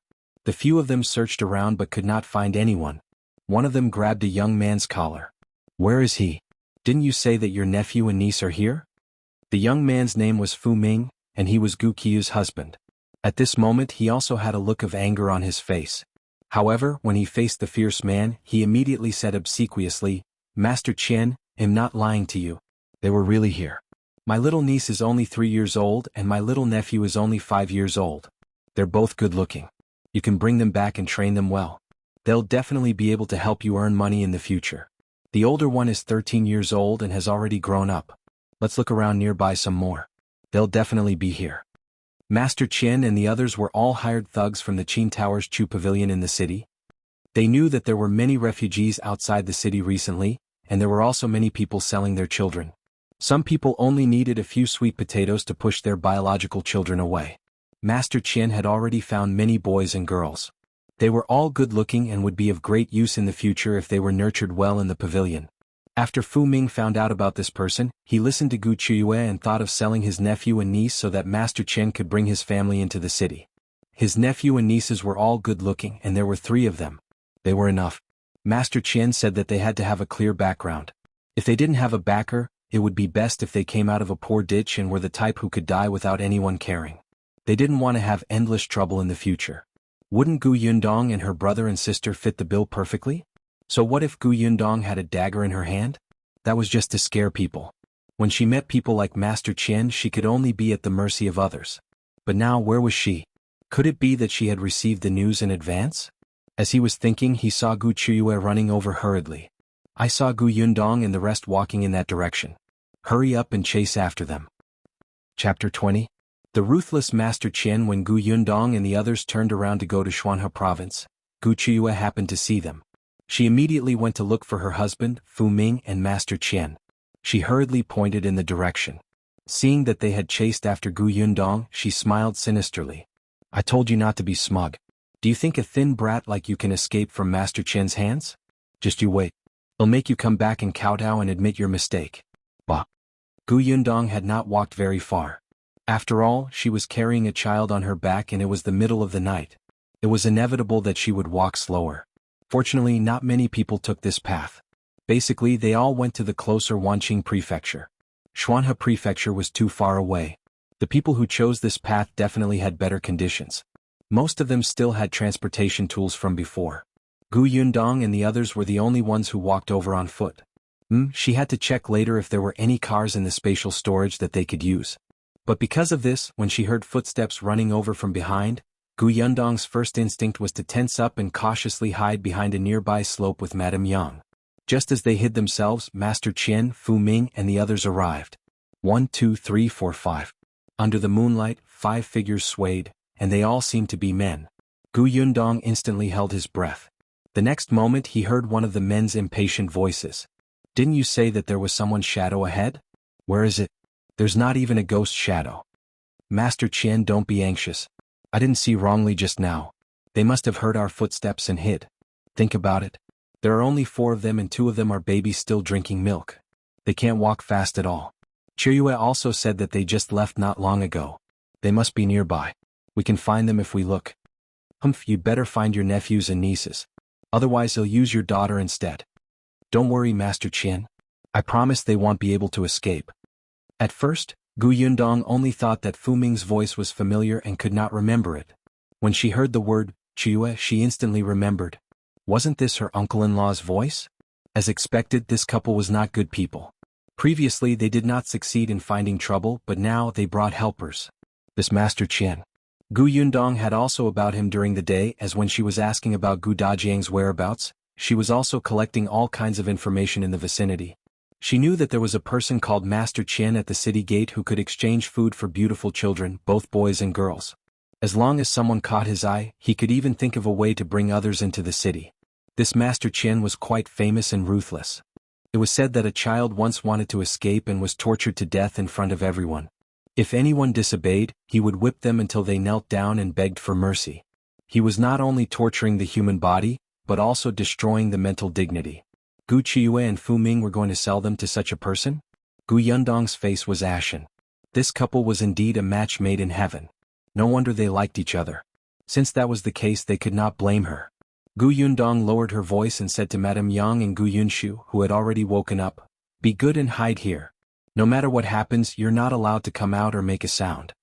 Madame Yang and Gu Yunshu had already developed the habit of being obedient along the way. When they heard this, they immediately nodded. On the other side, Master Qian also waved at his subordinates. Go and look around. Chapter 21. Sowing discord. As soon as Master Qian finished speaking, Gu Yundong had already quietly bypassed the hiding place of Madame Yang and the other 2 and revealed herself from another direction. You're Qian-san. Master Qian was stunned. He looked with surprise at the girl who spoke.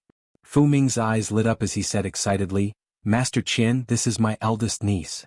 However, in the next moment he frowned and asked curiously, Yundong, where's your younger brother and sister? Uncle-in-law, don't interrupt. Let me confirm his identity first. As she spoke, Gu Yundong looked at Master Qian. Are you Qian-san? Fu Ming was confused. Confirm? What identity? Qian-san did not quite understand what she meant. So what if I am? That's good. Gu Yundong nodded and ran to Fu Ming's side. She pulled him back 2 steps. Uncle, your mission is completed. Stay away so that you won't be hurt. These words were simply baffling. Fu Ming was completely dumbfounded. No, Yundong, what are you talking about? Why are you pulling me? All right, uncle, don't worry. I won't snatch your credit. You lured Qian-san and the others here. You've contributed the most and will receive the most food. I know what to do. Step back first. Otherwise, what if the swords hurt you? Lord? These words immediately made Chen San cautious. He suddenly looked up at Fu Ming and realized that Fu Ming was actually 2 meters away from him. Fu Ming, what do you mean? What do you mean by luring us here? Gu Yundong took another big step back and looked arrogant and unafraid of death. She laughed at Chen San. You don't know, do you? Chen San, you've been tricked. Ah. You killed Uncle Wang's daughter. He came to take revenge on you. He brought people to ambush here. As long as my uncle lures you here, he will give us a bag of food and promise to help us enter the city. Chen San's expression changed drastically. Although he did not know who the Uncle Wang she was talking about was, he had killed many people. Fu Ming, you're courting death. He did not have time to judge if Gu Yundong was telling the truth. He immediately waved at his 3 subordinates. Capture them. Gu Yundong turned around and ran. As she ran, she shouted at a dark corner, Uncle Wang, hurry up and do it. When she shouted, Chen San and the others subconsciously stopped in their tracks and turned to look for the so-called Uncle Wang. The corners of Gu Yundong's mouth curled up slightly. She took this opportunity to turn around abruptly. The crossbow bolt hidden in her sleeve shot out with a whoosh and hit Chen San's forehead. Ha! Chen San made a sound and fell straight back. Ah! Fu Ming screamed and looked at Master Chen, who was lying on the ground with his eyes wide open in shock. He did not even dare to breathe. The others were also stunned.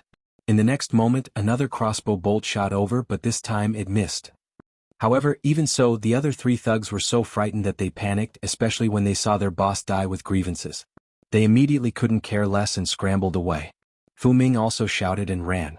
He was no longer in the mood to catch Gu Yundong. Gu Yundong pursed her lips. Seeing that their footsteps had disappeared, she picked up the crossbow on the ground. The position was not good, and the crossbow bolt could only hit the ground to deter them. She did not need to care about Fu Ming's family. If Chen San died, his 3 subordinates would not let them off. Gu Yundong sneered and began to plunder Chen San's belongings. This person did not bring anything with him. She only found a money bag from him. There were 20 taels of silver inside. Very well, the money was hers now. Gu Yundong put it away in satisfaction. When she got up again, she heard a commotion at the city gate. As expected, they started fighting. Chapter 22. Pushcart. Gu Yundong returned to where Madame Yang and the others were hiding. She carried the basket that was on the ground. Let's go. There will be more people in a while. There was a fight at the city gate. Some people who did not want to get involved would definitely leave. Gu Yunka had already woken up. The little girl rubbed her eyes and said in a low voice, Elder sister, I'm hungry. Gu Yundong held her forehead and took out a few small rice balls the size of meatballs from the cloth bag. After giving them to her, she stuffed them into Gu Yunshu and Madame Yang's hands and ate to herself. This small rice ball was made before they set off this morning. It was still wrapped in a little pickled vegetables. There was oil and salt in the pickled vegetables, and it could also make the taste of the rice ball delicious. It was the most suitable food to fill one's stomach on the way to escape. Previously, there were too many people at the city gate and it was not convenient to take them out. Now it was just enough to fill their stomachs. After eating, Gu Yundong set off with the 3 of them. As expected, the road to Xuanhe province was much calmer than the previous road. There were still people fleeing, but their mental state was clearly different. Most of the people had ox carts, donkey carts, and carriages. They barely bumped into their peers on the road. Naturally, no one would come looking for Gu Yundong and the others who looked very down and out. After walking for a few days, Gu Yundong finally found a pushcart in her spatial storage. This was what she had obtained when she passed by a small village to collect supplies during the apocalypse. At that time, there were several bags of corn kernels piled on the pushcart. She had even put the corn kernels and the cart into her space. Later on, the corn kernels were unloaded, but the pushcart had been piled in the corner by her. Now it was useful. Fortunately, the 2 wheels of this pushcart were made of wood and would not attract too much attention. Gu Yundong found an opportunity and said to Madame Yang, You guys rest here for a while. I'll go there to relieve myself. She ran into the grass that was half the height of a person. When she came out again, there was already a pushcart behind her. Gu Yunshu was stunned. Sister, where did this come from? I found it in the grass over there. Someone might have abandoned it and thrown it there. Gu Yundong said to Gu Yunka and Madame Yang, who were also curious. All of you come up. I'll see if I can pull you up. The pushcart was relatively long. If someone sat at the back, the person pulling the cart would feel that the load was much lighter. What's more, they were walking on the official road now. It was easier to walk on the flat road. Madame Yang carried Gu Yunshu and Gu Yunka up. She hesitated for a moment before going up carefully. Gu Yundong was quite strong now. She pressed the front of the cart down, grabbed two handles and walked forward. It was a little difficult at first, but slowly it did not require much strength. The wheels would also roll forward according to inertia. Gu Yunshu twisted his body happily. That's great. With this cart, mother and eldest sister won't have to work so hard to carry me and little sister. I can lie down. Although Gu Yunka was small, she had been curled up in the basket on her back all this time and could not stretch her limbs. She felt very uncomfortable. Madame Yang touched the guardrails on both sides of the pushcart. There was also a barrier at the back of the car to prevent it from falling. Gu Yundong turned to look at the three of them, and the corners of her mouth subconsciously curled up. With the pushcart their speed was indeed much faster. Gu Yundong and Madame Yang would switch shifts. After Gu Yundong kept watch at night, she could also sleep in the cart during the day the next day, saving a lot of time. Hence, when they arrived at the city gate of Xuanhe province, it was less than a month later. This was greatly beyond Gu Yundong's expectations. Chapter 23. Conditions to enter the city. There were also many people outside the city gate of Xuanhe prefecture. However, unlike Qingan prefecture, the people outside the city gate were in a much better state. Moreover, there were two sheds not far away. The servants of the big families in the city were giving free porridge. In order not to be unconventional, Gu Yundong settled Madame Yang and the others not far away. She took 2 bowls and asked for 2 bowls of porridge. At the same time she asked about the situation here. However, an auntie said to her, "It's not easy for you to enter the city. I heard that the magistrate is worried that too many refugees entering the city will cause chaos, so you have to have certain conditions to enter the city." What conditions? A girl around her age sized her up and laughed. It's useless even if I say it. You definitely won't be able to meet the conditions. Gu Yundong ignored her and asked the aunt, "Go ahead." They said that not only does one have to have a household registration certificate to enter the city, but every person also has to pay 5 taels of silver. 5 taels? *CK This was daylight robbery. If one person was 5 taels, wouldn't the 4 of them need 20 taels? They did have a household registration certificate. Her father, Gu Dajiang, had asked them to bring it with them.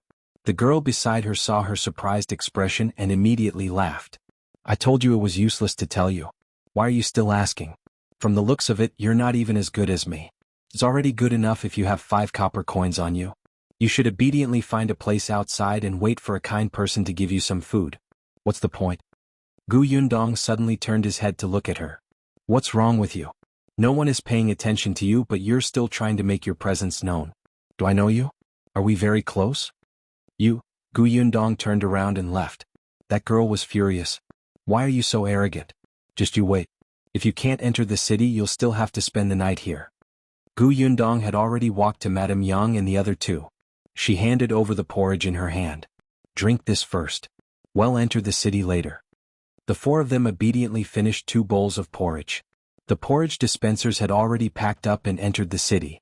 After the city gate quietened down a little, she got up and pulled the pushcart to bring the 3 of them to the city gate.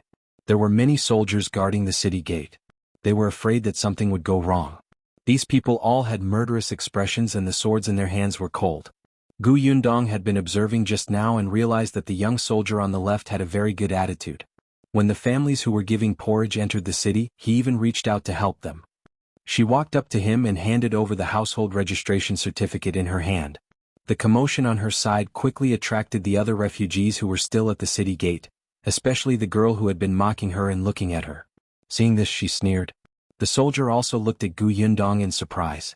He sized up her clothes and expression, then looked at her household registration certificate. Then he said, "Do you know the rules for entering the city? 5 taels per person, right?" The soldier nodded. "There are 4 of you, so it's a total of 20 taels. "I have it." Gu Yundong wanted to thank Chen San. He kindly gave her 20 taels of silver. Coupled with the 5 taels of silver she had plundered previously, she should be able to last for a few days after entering the city and wait for her to find a way to earn money. Seeing Gu Yundong take out 20 taels of silver, the soldier looked at her in surprise. The girl behind looked even more incredulous. Wasn't she poor? Why did she have so much money? Chapter 24. Renting a house. Gu Yundong was actually very heartbroken. 20 taels of silver was a huge sum of money for her now. Now, they were just entering the city gate, but they actually had to hand them all over. This was simply robbery. The soldier took the silver and looked at her again. "Follow me." He turned around and brought her to the side to register.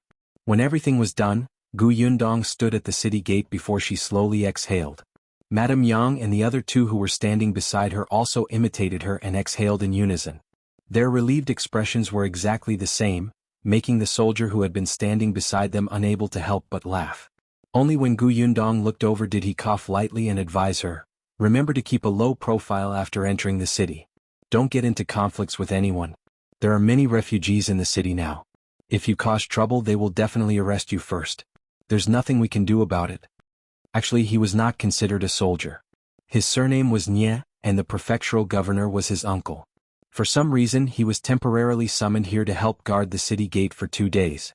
A few days ago the prefectural governor had received news that there was a riot in Qingan prefecture.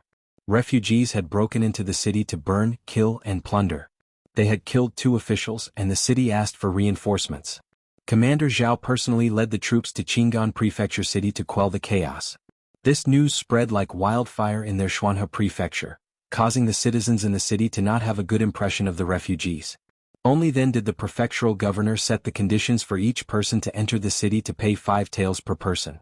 It was not to the extent of blocking all the refugees outside, which would cause others to see no hope and take a risk. However, at the same time he filtered out the group of refugees who had poor conditions and would cause a burden in the city. He also persuaded the big families in the city to go out of the city to provide porridge to stabilize the refugees. This method was quite effective. Just look at the people outside the city. They did not cause trouble and did not add much burden for the city. Gu Yundong only nodded when she heard that. Naturally, she would not take the initiative to cause trouble. However, if others thought that they, with only children and a mother, were easy to bully, they could not blame her. However, she was not familiar with the city yet. This soldier seemed to be quite easy to talk to, so she asked a few more questions. "Do you know which inn in the city is cheap and safe?" Niet Song looked at her strangely. She actually wanted to stay in an inn? She still had money on her? He couldn't tell. Except, don't even think about an inn. Even the most remote place is probably full now. Then are there houses for rent? Niet Song smiled. Of course, but a refugee injured someone not long ago. Everyone is very vigilant, so Gu Yundong understood. People would not want to rent to refugees like her. That would be difficult. She thought that she could finally rest after entering the city. She did not expect that there was not even a place to sleep. She might as well stay outside the city then. Gu Yunshu and Gu Yunke looked up at her. The 2 little guys also looked worried. For some reason, Niet Song couldn't help but want to laugh when he saw them. After hesitating for a while, he finally said, "If you really want to find a place to stay, I have a place here. My aunt's house has an empty room. She lives alone. Coincidentally, you don't have an adult man, so it's convenient for you to stay there. It's just that the rent is a little expensive, and you have to deposit your household registration certificate with me. Is that okay?" Chapter 25. 3 taels a month. Gu Yundong's eyes lit up. Sure, why not? Moreover, they were young and weak. It was actually very difficult to choose a place to stay. It was not safe for a family that was too complicated, especially if the landlord had an adult man at home. She had to worry that Madame Yang would be taken advantage of. "How much is the rent?" 3 taels a month. Hiss, Gu Yundong gasped. 1 room. 3 taels a month? The people in this city were all robbers, right? Niet Song also knew that the rent was a little expensive. Under normal circumstances, it would only be about 1 tael. Still, wasn't this an extraordinary period? There's nothing I can do about it. Actually, if it weren't for the fact that you guys don't have any adult men, I wouldn't have pulled this string for you. I have to think for my aunt's sake. I can't let her be in danger, right? The rent is a little expensive, but the location is not bad. It's also close to my house, so it's convenient to go out. Niet Song said, "Besides, you can rest assured. If you accept, I can bring you to the government office to sign this lease. I won't cheat you." Gu Yundong did not suspect that Niet Song would cheat her. The details indicated his character. Niet Song looked young, but his actions were very well-mannered.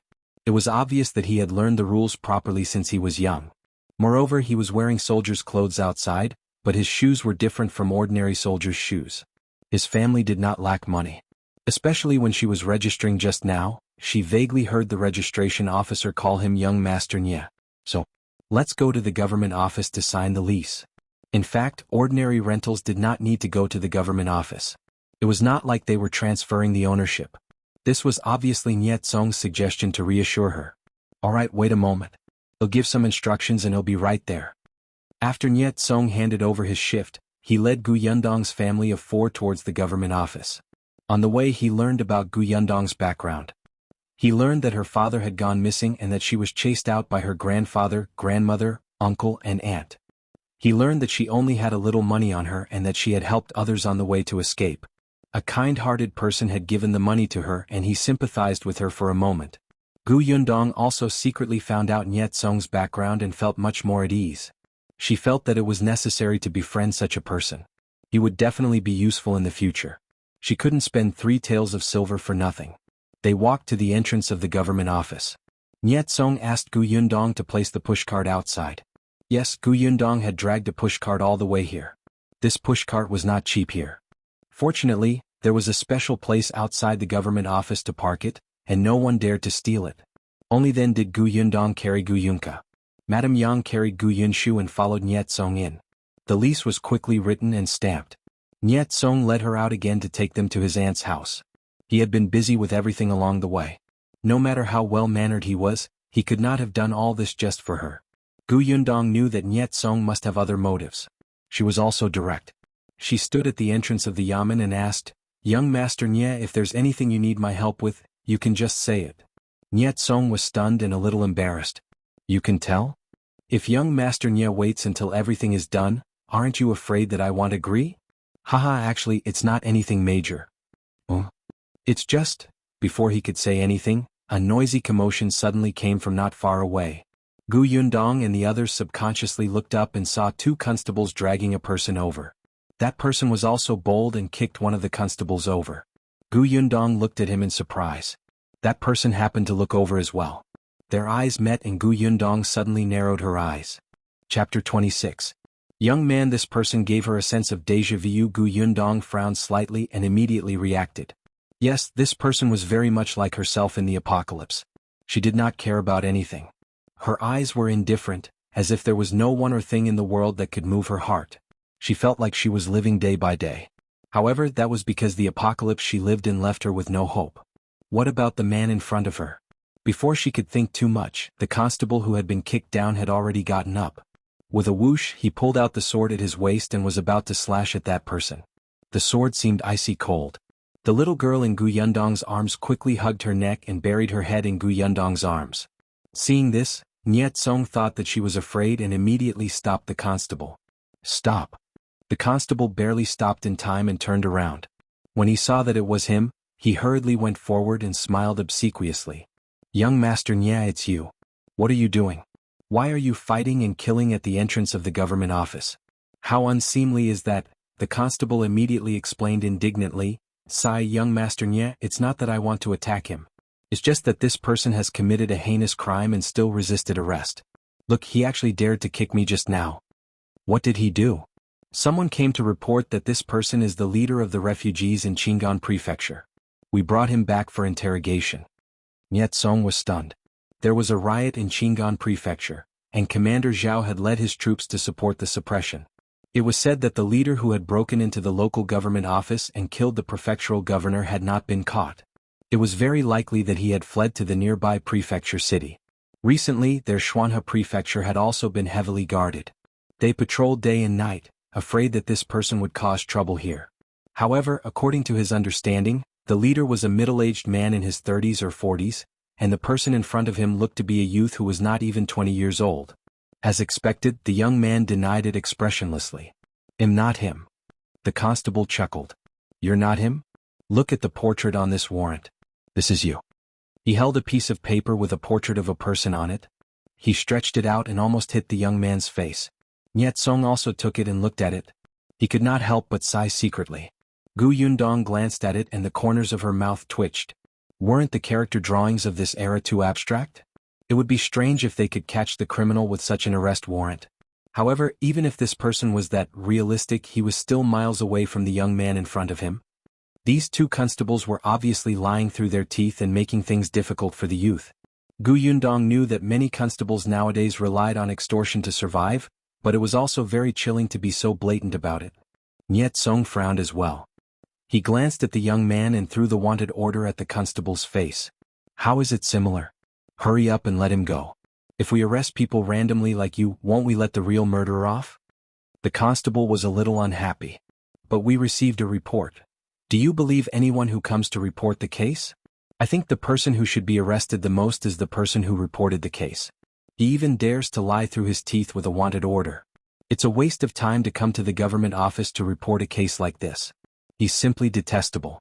Hurry up and let him go. Nyet Song's identity obviously made the two constables very afraid. After the two of them looked at each other, they finally untied the young man unwillingly. Go, hurry and get out of here. The young man pursed his lips, glanced at Nyet Song and turned to leave. From the beginning to the end he did not say much. In the end he did not even say thanks. Chapter 27. Tying someone up. Nyet Song also felt that this was a strange person. He vaguely regretted letting him go without asking anything. Perhaps he was really a dangerous person? However, he was already far away. It was too late for him to say anything. He shook his head and smiled again. He said to Gu Yundong and the others, "Let's go. I'll take you there first." Okay. Gu Yundong pulled up the pushcart again and followed behind Nye Kong. She continued the topic that had been interrupted. You said that you wanted me to help you with something. What is it? Ahem. Speaking of this, Nyet Song could not help but cough lightly. It's like this. My aunt likes children, especially good-looking children. Seeing that Gu Yundong was frowning and seemed to have misunderstood, he quickly got to the point. I want your younger siblings to chat with my aunt when they're free. Gu Yundong could not understand his train of thought. That's it. Well, actually, it's mainly because my aunt is a little talkative. She won't stop for an hour. Nyet Song was also very helpless. There are many children near her house, but you know that a 4 or 5-year-old kid can't stand to listen to others. After a long time, people will avoid my aunt when they see her. That was indeed quite nagging. Gu Yundong looked down at her younger sister and brother who were walking. It was just accompanying his aunt for a chat. There shouldn't be a problem. Hence, she nodded decisively. No problem. Nyet Song was instantly overjoyed. Don't worry, my aunt is a good person. She was a good person, yet the rent was so expensive. If only she could reduce the rent by chatting with her. The few of them chatted as they turned into an alley. Not long after, they stopped in front of a house. Nyet Song pushed the door open and entered first. Gu Yundong waited at the door with her younger brother and sister. Only then did Gu Yunshu find an opportunity. He reached out and tugged at his sister's sleeve. He asked softly, Sister, do I have to chat with her? Then what should I say? You can listen to what she has to say. Gu Yundong squatted down and took out a handkerchief to wipe his face with water. They were already at her door, so they naturally had to tidy up. After you listen to her, you can tell eldest sister about it later. Of course, you can also ask her questions. Any questions are fine. Gu Yundong did not know much about Xuanhe Prefecture. They happened to meet a local old lady who liked to chat. Wasn't that the best source of information? She could everything that she should pay attention to along with useless gossip. Gu Yunshu nodded, not fully understanding. On the other side, Gu Yunka had already stretched her little head over. Eldest sister, wipe me too. You shameless little girl. Gu Yundong tapped her little nose. You have to chat with older brother and old madam too, understand? I'll accompany big sister. She liked big sister more and she didn't want to accompany her brother. If you're obedient, I'll make you something delicious later. Gu Yunka immediately grabbed Gu Yunshu's hand. I'll be obedient. Gu Yundong felt that sooner or later she would be abducted by someone with food. She was too easy to convince. Just as she was thinking about it, she suddenly heard a shout. It seemed to be coming from the entrance of the alley. She did not know what had happened. Gu Yundong could not really care about this matter right now. She quickly asked Madame Yang to bring the two children through the door. After closing the door, she walked cautiously towards the alley. There was a big tree at the entrance of the alley. At this moment, there was a circle of people under the tree pointing at the middle and saying something. She stood on a rock and looked inside. She was stunned. Wasn't that the young man she had seen at the entrance of the government office? Was he tying someone up? Chapter 28. Fancy operations. The young man held a rope in his hand and grabbed a middle-aged man who was cursing with his other hand. He was tying the rope around the latter's waist. The middle-aged man struggled a few times but could not break free. He cursed in a really unsightly manner. You little B****starred mongrel. You have a mother but no mother raised you. Hurry up and let go or I'll break your legs. How dare a bastard from the countryside be arrogant in this prefecture city? Be careful not to die without knowing how. Kid, remember this. Let go quickly. Halfway through tying him up, the young man suddenly punched him in the stomach. Ugh! The middle-aged man bent over and groaned in pain. His face was red and he couldn't finish his sentence. Bastard! Gu Yundong felt that this person deserved it. He could not see the situation clearly at a time like this. Someone at the side was curious and asked what was going on. An onlooker seemed to know the inside story and said softly, "Shopkeeper Pan deserves it. He's stingy and vengeful. You know how his shop needed to be renovated some time ago and he hired this kid to help with the work? In the end, many refugees have come to look for work these days. As long as they get meals to eat, they don't even ask for money. Shopkeeper Pan wants to chase this kid away to hire refugees. If you want him to leave, so be it. He has to at least settle his previous salary, right?" What? Shopkeeper Pan wanted to go back on his word to pay him? Not only that, he even found an excuse to say that he did not do a good job and wanted to ask for compensation instead. However, this kid is not easy to bully. He forced Shopkeeper Pan to take out the money. However, before he left, Shopkeeper Pan went to the government office to report a case. He said that this kid was the leader of the riot in Qingan Prefecture previously and got someone to arrest him. Ah, this is too immoral. The onlookers shook their heads in surprise. Was this really a way to behave? Who didn't know what the constables in the government office were like? Wouldn't anyone be skinned alive if they were arrested? Isn't he wicked? This kid is just lucky. The constables released him not long after bringing him back. Wouldn't he obviously have to settle scores with Shopkeeper Pan?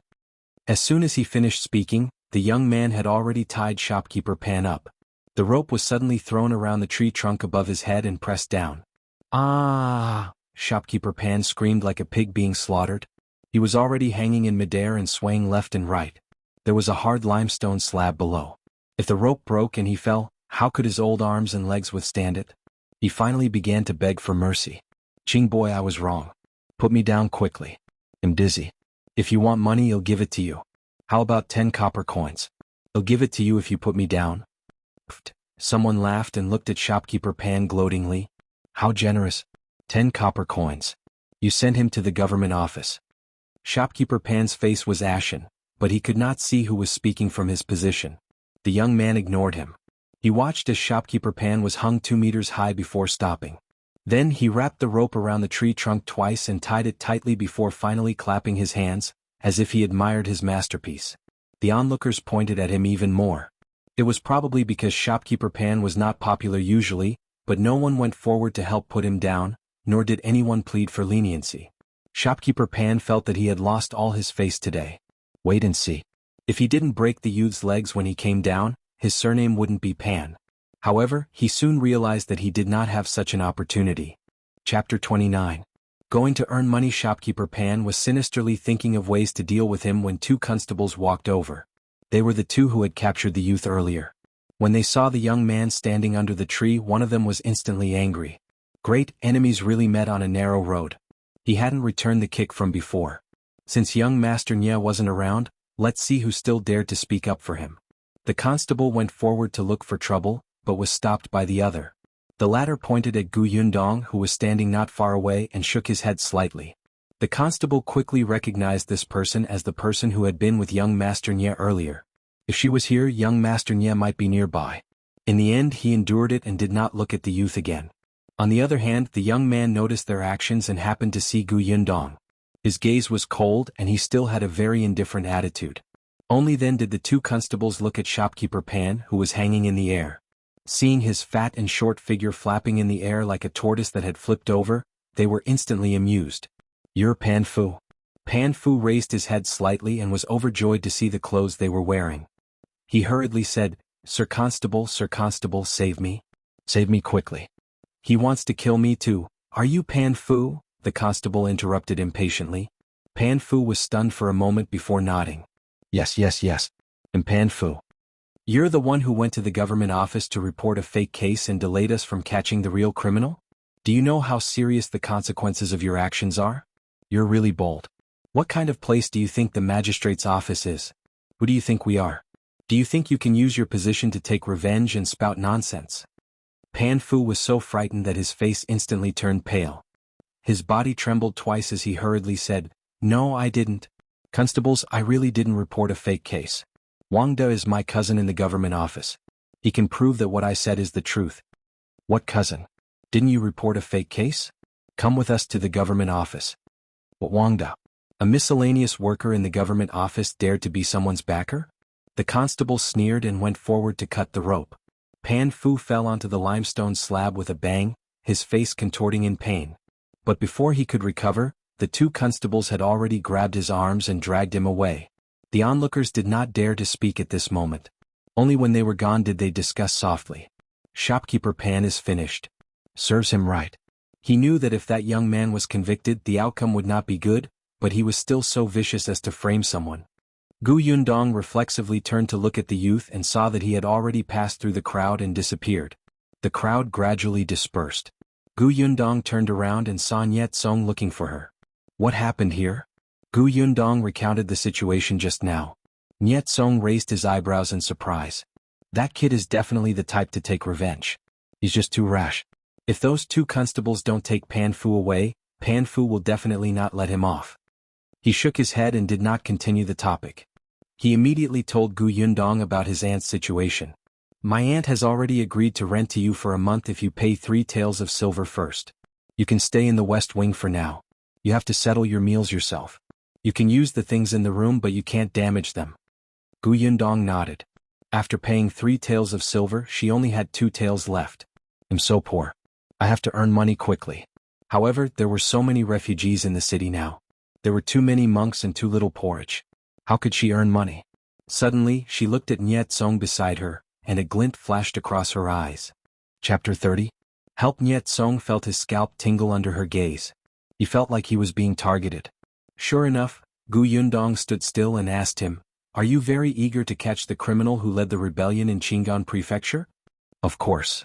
Niet Song nodded affirmatively. At this point, his expression could not help but become a little serious. This person is not a refugee at all. He's a bandit pretending to be a refugee. He deliberately incited the people to break into the city gate and took the opportunity to kill and earn money. He's guilty of a heinous crime. When he escaped after that, it was said that he even harmed the nearby villages. It's very likely that he came to our Shuanhe province. If we don't catch this person as soon as possible, I'm afraid more people will suffer. Gu Yundong was not a hero who enforced justice on behalf of the heavens. She would not have the strong desire to get rid of evil like Niet Song did. At the moment she could only take care of her small family. She only wanted to earn some money to use. Therefore she said very calmly, If I help you capture criminals, will I be rewarded? Niet Song was stunned. Help? How can you help? Will there be a reward? Niet Song's lips could not help but twitch. Yes. How much? That depends on how much help you can provide. Niet Song was a little suspicious. He thought that she had also been escaping from the drought. Could it be that she had seen that person or knew where that person had appeared? But Gu Yundong quickly disproved his idea. Someone in your government office should have seen the criminal's appearance, right? Yes, a squad under Commander Zhao that went to Qingan Prefecture happened to face that person head-on, but unfortunately he escaped. Then find a soldier that has seen him and describe the criminal. They'll draw him for you. Niet Song immediately lost interest. He thought it was something else. Just drawing a portrait? There were many wanted posters posted at the city gate. They were all drawn by the best painters in the city according to the oral description. There were many of the posters and she did not need to draw them. Gu Yundong knew what he was thinking just by looking at his expression. She raised her eyebrows. Touch your conscience and tell me. Do you think you can match the portrait on your wanted poster with the real person standing in front of you? Of course, I also know that you didn't arrest the criminal just because of the portrait. But you saw the situation of the young man being arrested today. Shopkeeper Pan is definitely not the only one who wants to use his position to take revenge on a fake case. After that, you can completely use the excuse of, this person looks similar to the portrait to avoid it.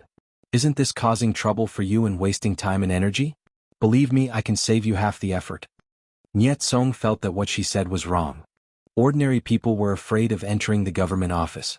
After all, there were very few people like Shopkeeper Pan who did not know the immensity of heaven and earth and thought that they had a backer. However, he felt that what she said made sense.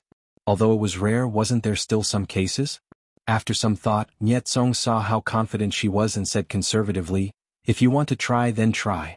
However, you can't go to the government office. Let's draw it in private and take a look. If it doesn't work, pretend that nothing happened. Okay. Niet Song said that he would not go to his aunt's house. He was afraid of annoying her, so he went to a tea house not far away. Gu Yundong was worried about Madame Yang and the other two. She wanted to see Niet Song's aunt first. Hence, the two of them returned to the small courtyard first. When they entered, they happened to hear his aunt and Madame Yang talking. Get some water to wash up first. You guys are disheveled. Those who don't know better will think that a beggar has entered our house. Do you have clean clothes? If not, I'll go next door to borrow them for you.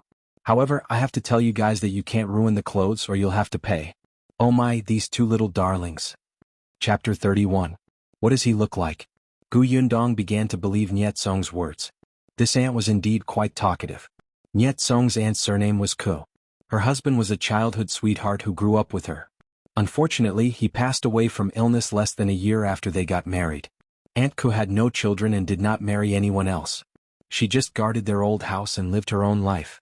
Perhaps it was because there were too few people around her, so she especially liked to talk to children. Others suggested that she adopt a child, but she did not agree. She said that she felt free living alone. The house in front of them was not big. Aunt Ko lived in one room herself, so the west wing was given to them for the time being. The central room in the middle was quite big, and there was a kitchen next to the west wing. The outhouse was at the back of the storeroom, and there was a small well in the courtyard. It was quite convenient. At this moment, Auntie Ko pointed at the well and instructed Madame Yang, "Get water yourself. Be careful. Don't fill my courtyard with water. The kitchen is over there and the bucket is inside. What are you waiting for? Hurry up and go." Madame Yang couldn't help but hold the two children's hands and take a step back. She didn't know Auntie Ko and only felt that the other party spoke very quickly. It was difficult for her to even understand, so how could she move? Just as she was at a loss as to whether to run away, she saw Gu Yundong enter. Madame Yang hurriedly ran behind her and pointed at Auntie Ko. "Dong dong, she talks a lot." Gu Yundong squeezed her hand comfortingly and said in a low voice, "Mother, she's Aunt Ko. Well, stay at her house for the time being. She won't hurt us. Get water first and wipe Ashu and Kiki's bodies. After washing them we can sleep on a soft bed. We don't have to travel anymore." "We don't have to travel anymore?" Madame Yang couldn't help but be happy. Gu Yundong nodded at her and watched as Madame Yang excitedly ran to fetch water. Then she walked to Aunt Ko, who had been sizing her up. "Aunt Ko, my name is Gu Yundong. This is 3 taels of silver. I might have to trouble you for the next period of time. My mother's situation is special. If you talk to her too much at once, she will panic. Please don't mind." Aunt Ko was a little surprised. From her words and actions, she did not have the timidity of a country girl at all. She seemed to have seen the world. She took the silver and nodded slightly. "You look like a reasonable person. Not bad. As long as your mother can work and take good care of you and I don't have to do anything, that will be fine. What about you?" Niet Song was a little anxious and could not help but interrupt her. "Aunt, I still have something that I need Miss Gus help with. Please take care of her family first. I'll buy you a hibiscus cake later." "Rascal, hurry up and leave." He must have been annoyed with her for talking too much. Niet Song smiled. Seeing that Gu Yundong had finished talking to Gu Yunshu, he quickly brought her away. He first brought Gu Yundong to the tea house. Gu Yundong was still wearing the clothes she had worn on the escape route. Her face was also dirty. Without him, the tea house would not let her in. After asking her to wait in the private room, Niet Song went to the government office and called over a soldier who had seen the bandits. When he returned, he also brought a whole set of brush, ink, paper, and inkstone. Gu Yundong only took the paper and asked the waiter from the tea house for a charcoal pen. Niet Song did not understand and tried his best to ask tactfully, "Are you not used to using a brush?" How could he forget that a country girl had definitely never studied? Gu Yundong could not help but roll her eyes. "Alright, tell me what the bandit looks like first. Tell me about his eyes, nose, mouth and face. Try to be as detailed as possible." Chapter 32. Gu Yundong's ability. On the way here, the soldier had already heard Niet Song tell him what had happened, but he did not expect the person who was going to draw the picture to be a disheveled teenage girl who looked like a refugee. Just her? She knew how to draw portraits? And she thought that she was better than the painters in Shuanhe province? Are you kidding me? If Niet Song wasn't here, he would have turned around and left already. Gu Yundong saw that he was sullen and did not speak. She knew that he did not trust her. She tapped the table slightly and asked with a smile, "Could it be that you don't remember what the criminal looked like?" "Who said I don't remember?" The soldier immediately retorted. Then his eyes were filled with hatred. "That bandit killed my good brother who fought alongside me. I can dream of him every night. I know how many moles there are on his face. Then tell me. The soldier choked. Niet Song, who was beside him, bumped his arm again. Only then did he clench his fists and say, "His face is a little round and he looks like an honest person. His eyebrows are rather thick and they're very black and long. His eyes are not big and they're long and narrow. His nose is more chubby and his mouth is a little like mine." Gu Yundong lowered her head and drew with a charcoal pen according to what he said. As she drew, she would ask him from time to time, "Is that so? Or should it be rounder? Are the bags under his eyes deep? What kind of long and narrow is it? Does he have a lot of fat on his chin?" At first she only drew a rough outline. When she was more or less certain, she took out another piece of white paper and integrated all the facial features that the soldier had mentioned. Gu Yundong was very fast. In no time she had finished drawing. The soldier had said that he was thirsty and went to drink some tea.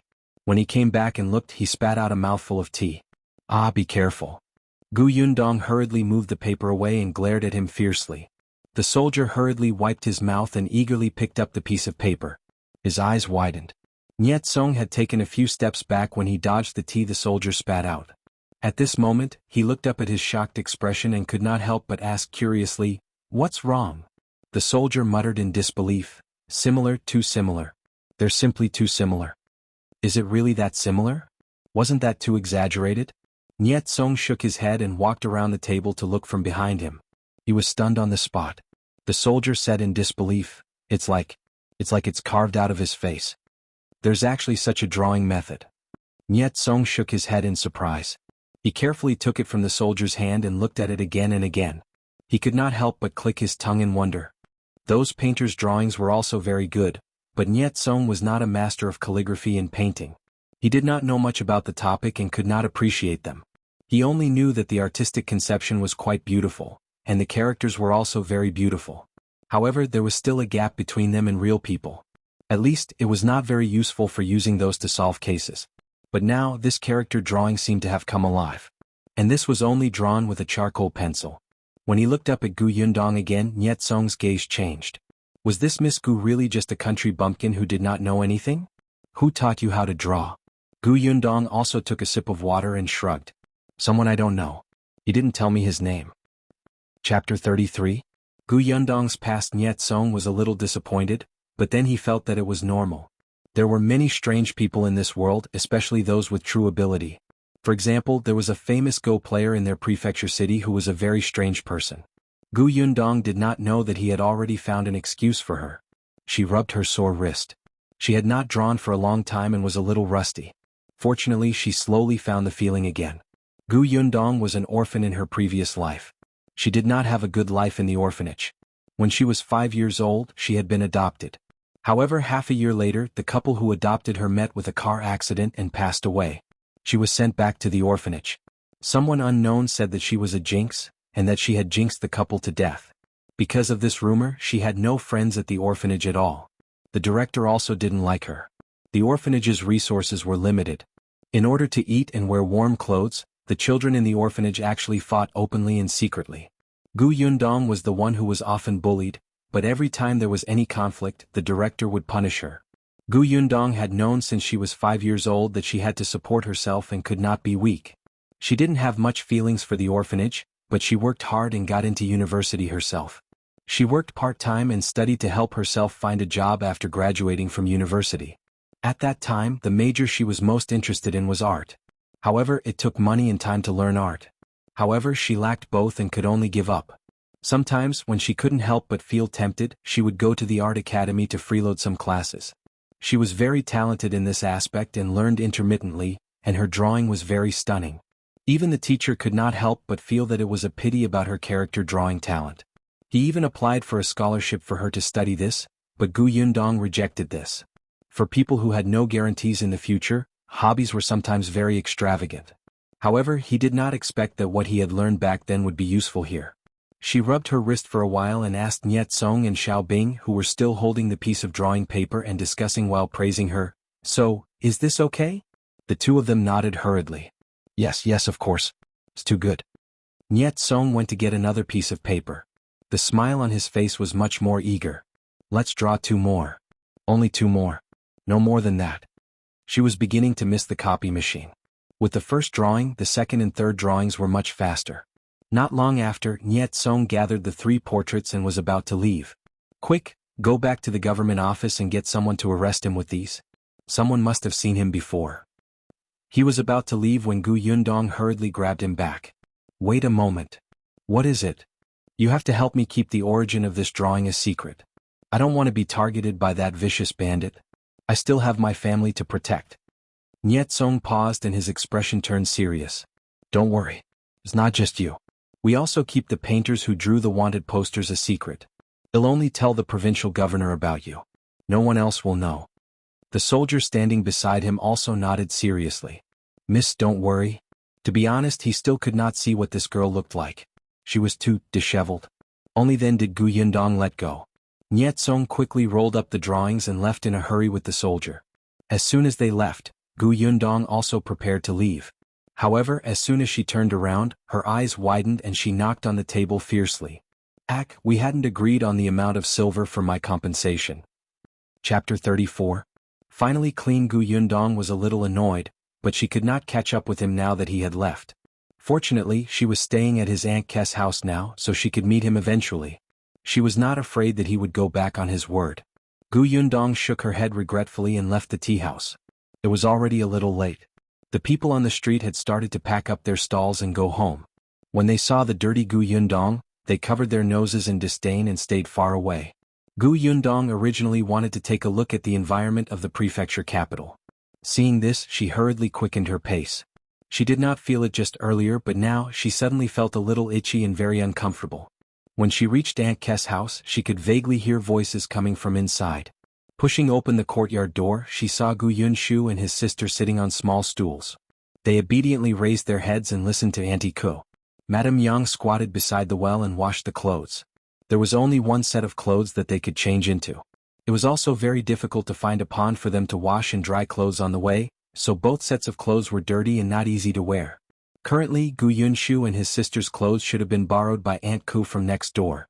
They did not fit well on them, but at least they were clean and comfortable. The clothes on Madame Yang should be Aunt Kes. They were a little short. Aunt Ku was facing the door, so she was the first to see her. She immediately pursed her lips and said to her, "You're so dirty. Hurry up and wash up. I've also borrowed clothes for you. They're in the west wing. Go get them yourself." When Madame Yang and the other two heard this, they immediately turned to look at her with relieved smiles on their faces. Aunt Ku snorted. "You're back so late. All of them thought that you'll leave and never come back. They're also distracted from work and don't have the energy to talk because of this." Madame Yang and Gu Yunka did not react much to her words, but Gu Yunshu was already sensible. When he heard this, he could not help but blush and say softly, "We're just worried about eldest sister." Gu Yundong went forward and rubbed his head. "Eldest sister won't leave. You guys talk first. I'll go wash up." She entered the west wing. The room was not big, but it was clean and tidy. The light and ventilation were not bad, making people feel comfortable. Madame Yang brought in hot water for her to wash with after she changed her clothes. Gu Yundong took a comfortable hot shower. Aunt Kes' house did not have a big bathtub, so she could only wipe herself a few times while using a basin. But even so, it was already very good. At least after washing, she felt as if she weighed a few pounds less. After changing her clothes and letting her wet hair down, Gu Yundong walked out of the room in high spirits. At this moment, the sky was already a little dark. Madame Yang and the others were not in the courtyard. Instead, there was a slight movement from the kitchen. Gu Yundong looked over and saw Aunt Ku making pancakes and porridge. Madame Yang was tending the fire. Aunt Ku was surprised to see her enter. Although she could tell that this family was pretty good looking after Madame Yang and the other two washed their faces, she was still a little dazed when she saw Gu Yundong. If a clean and refreshing young lady like her ate better and gained some weight, she would really not be described only as delicate and pretty anymore. Snapping out of her daze, Auntie Ku quickly coughed lightly and said, "I saw that you guys didn't have much to eat after traveling all day. For the sake of the 3 taels of silver, I'll buy dinner today. But let me make it clear first. You have to get food yourself tomorrow. I want care." Chapter 35.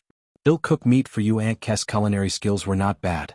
Dinner was porridge with pancakes and pickled vegetables. The few of them ate very contentedly. When they returned to their room later, Madame Yang and the other two quickly fell asleep. However, Gu Yundong kept his eyes open and looked at the bed curtains. She was not sleepy at all. She had already developed the habit of keeping watch at night. When she suddenly calmed down, she actually could not fall asleep. With Gu Yunka in her arms, the little girl even snuggled up to her when she was asleep. She looked very dependent. Gu Yundong suddenly felt a warmth in her heart when she saw her purse her lips and move. It was great. They were finally not wandering around homelessly anymore and would not encounter inexplicable danger. They could eat hot food and sleep on a soft bed. They even had family. Gu Yundong gradually relaxed and slowly fell asleep. The next morning she went out with 2 taels of silver. Aunt Ku had said that she had to cook her own food today. Now that she had settled down, she still had many things to buy. At the very least, she could not use the landlord's food. However, she only had 2 taels of silver and she had to buy a lot of things. The prices in the prefecture city were not cheap either. It seemed that she had to ask for the debt that was owed her. Gu Yundong went straight to the government office, but the guard at the door said that Niet Song was not there. He seemed to have gone to arrest someone. Gu Yundong could only go shopping with 2 taels of silver to see if there was anywhere nearby that she could earn money. After walking around, she gave up. There were many refugees in the city. She asked around and found out that these people only needed food and accommodation to work. They did not need to be paid at all. Wasn't this destroying the market? How could work be for free? Gu Yundong sighed heavily and went to the market Aunt Ku had told her about. The market was lively. Gu Yundong bought a few vegetables, onions, ginger and garlic, and went to cut 2 caddies of meat. After walking around, she suddenly realized that there was a stall in the corner selling apples. When the stall owner saw her stop, he immediately greeted her warmly. "Miss, come and take a look at this sand fruit. This is good stuff. It's sour and sweet and it can quench thirst. The doctor said that it can help with digestion and treatment. I specially brought it over from Yen province. We don't have it here and it's not expensive. 10 copper coins each. Miss, how many do you want?" 10 copper coins each? Everyone in your prefecture knew how to rob, right? Forget it, she had it in her spatial storage. Gu Yundong turned around and left. The vendor hurriedly called out to her, "Hey miss, don't leave. The price is negotiable. It can be cheaper." Gu Yundong walked even faster and left the market with the basket. Then she went into the rice and grain shop and bought a bucket of rice and 2 caddies of white flour. She turned around and went to the grocery store to buy oil, salt, cutlery and so on. She began to miss modern large supermarkets. Initially she wanted to go to the cloth shop to get some cloth, but after thinking about it she decided not to. They could still wear the 2 sets of clothes after washing them. She would buy cloth when she had money. Currently, she was poor. After buying everything, Gu Yundong could no longer carry all the items. She took advantage of the fact that no one was paying attention when she turned into a corner and stuffed a portion into her spatial storage. Then, she held the remaining tael of silver and slowly went home. Money was really something that was used quickly. Aunt Ku was not at home. When Gu Yundong entered the courtyard, Gu Yunka ran over and hugged her thigh. "Eldest sister, what did you buy? I'll cook braised pork for you later." Gu Yundong lowered the basket for her to take a look. The little girl swallowed her saliva. "What's braised pork?" Gu Yundong remembered that in the past in the Gu family, their family could barely eat meat, let alone Gu Yunka who was so young. Moreover, Mrs. Zhao would not cook braised pork for them. Chapter 36. 4 dishes and 1 soup. Gu Yundong stroked the little girl's furry and yellow hair and smiled. "You'll know when eldest sister does it." Gu Yunka swallowed. "It must be delicious." Gu Yundong went to the kitchen. She first took 2 apples, cut them and placed them on a plate. She handed them to Gu Yunka who had followed her in. "Bring them to the central room to eat with brother and mother." "What's this?" The little girl looked curiously at the moist apple petals in a circle and reached out her little finger to touch them quietly. Gu Yundong was charmed by her cute actions. She picked up a piece and stuffed it into her mouth. "This is an apple. It's delicious but it's a little expensive. You can't waste it, understand?" Gu Yunka took a bite. It was crispy and juicy. It was even sweeter than wild dates. Her round eyes immediately lit up. She quickly grabbed it with her small hand and bit it bit by bit. "Go." Gu Yundong nudged her. The young lady carried the plate and went to look for her brother. Gu Yundong rolled up her sleeves, washed the rice and cooked the rice. She stuffed 2 large sticks of firewood under the stove. Only then did she go and wash her hands. She first prepared a cucumber and made a cold cucumber for a refreshing dish. She did not dare to add spicy seasoning. Children could not eat it then. Then she cut the eggplants and took half a piece of meat to chop it up. She made a minced eggplant dish. Then she cracked 3 eggs and steamed a large bowl of steamed eggs. She sprinkled some green onions. They were yellow and green and the colors were bright. Just looking at them made one's appetite rise. Then she started to roast the braised pork.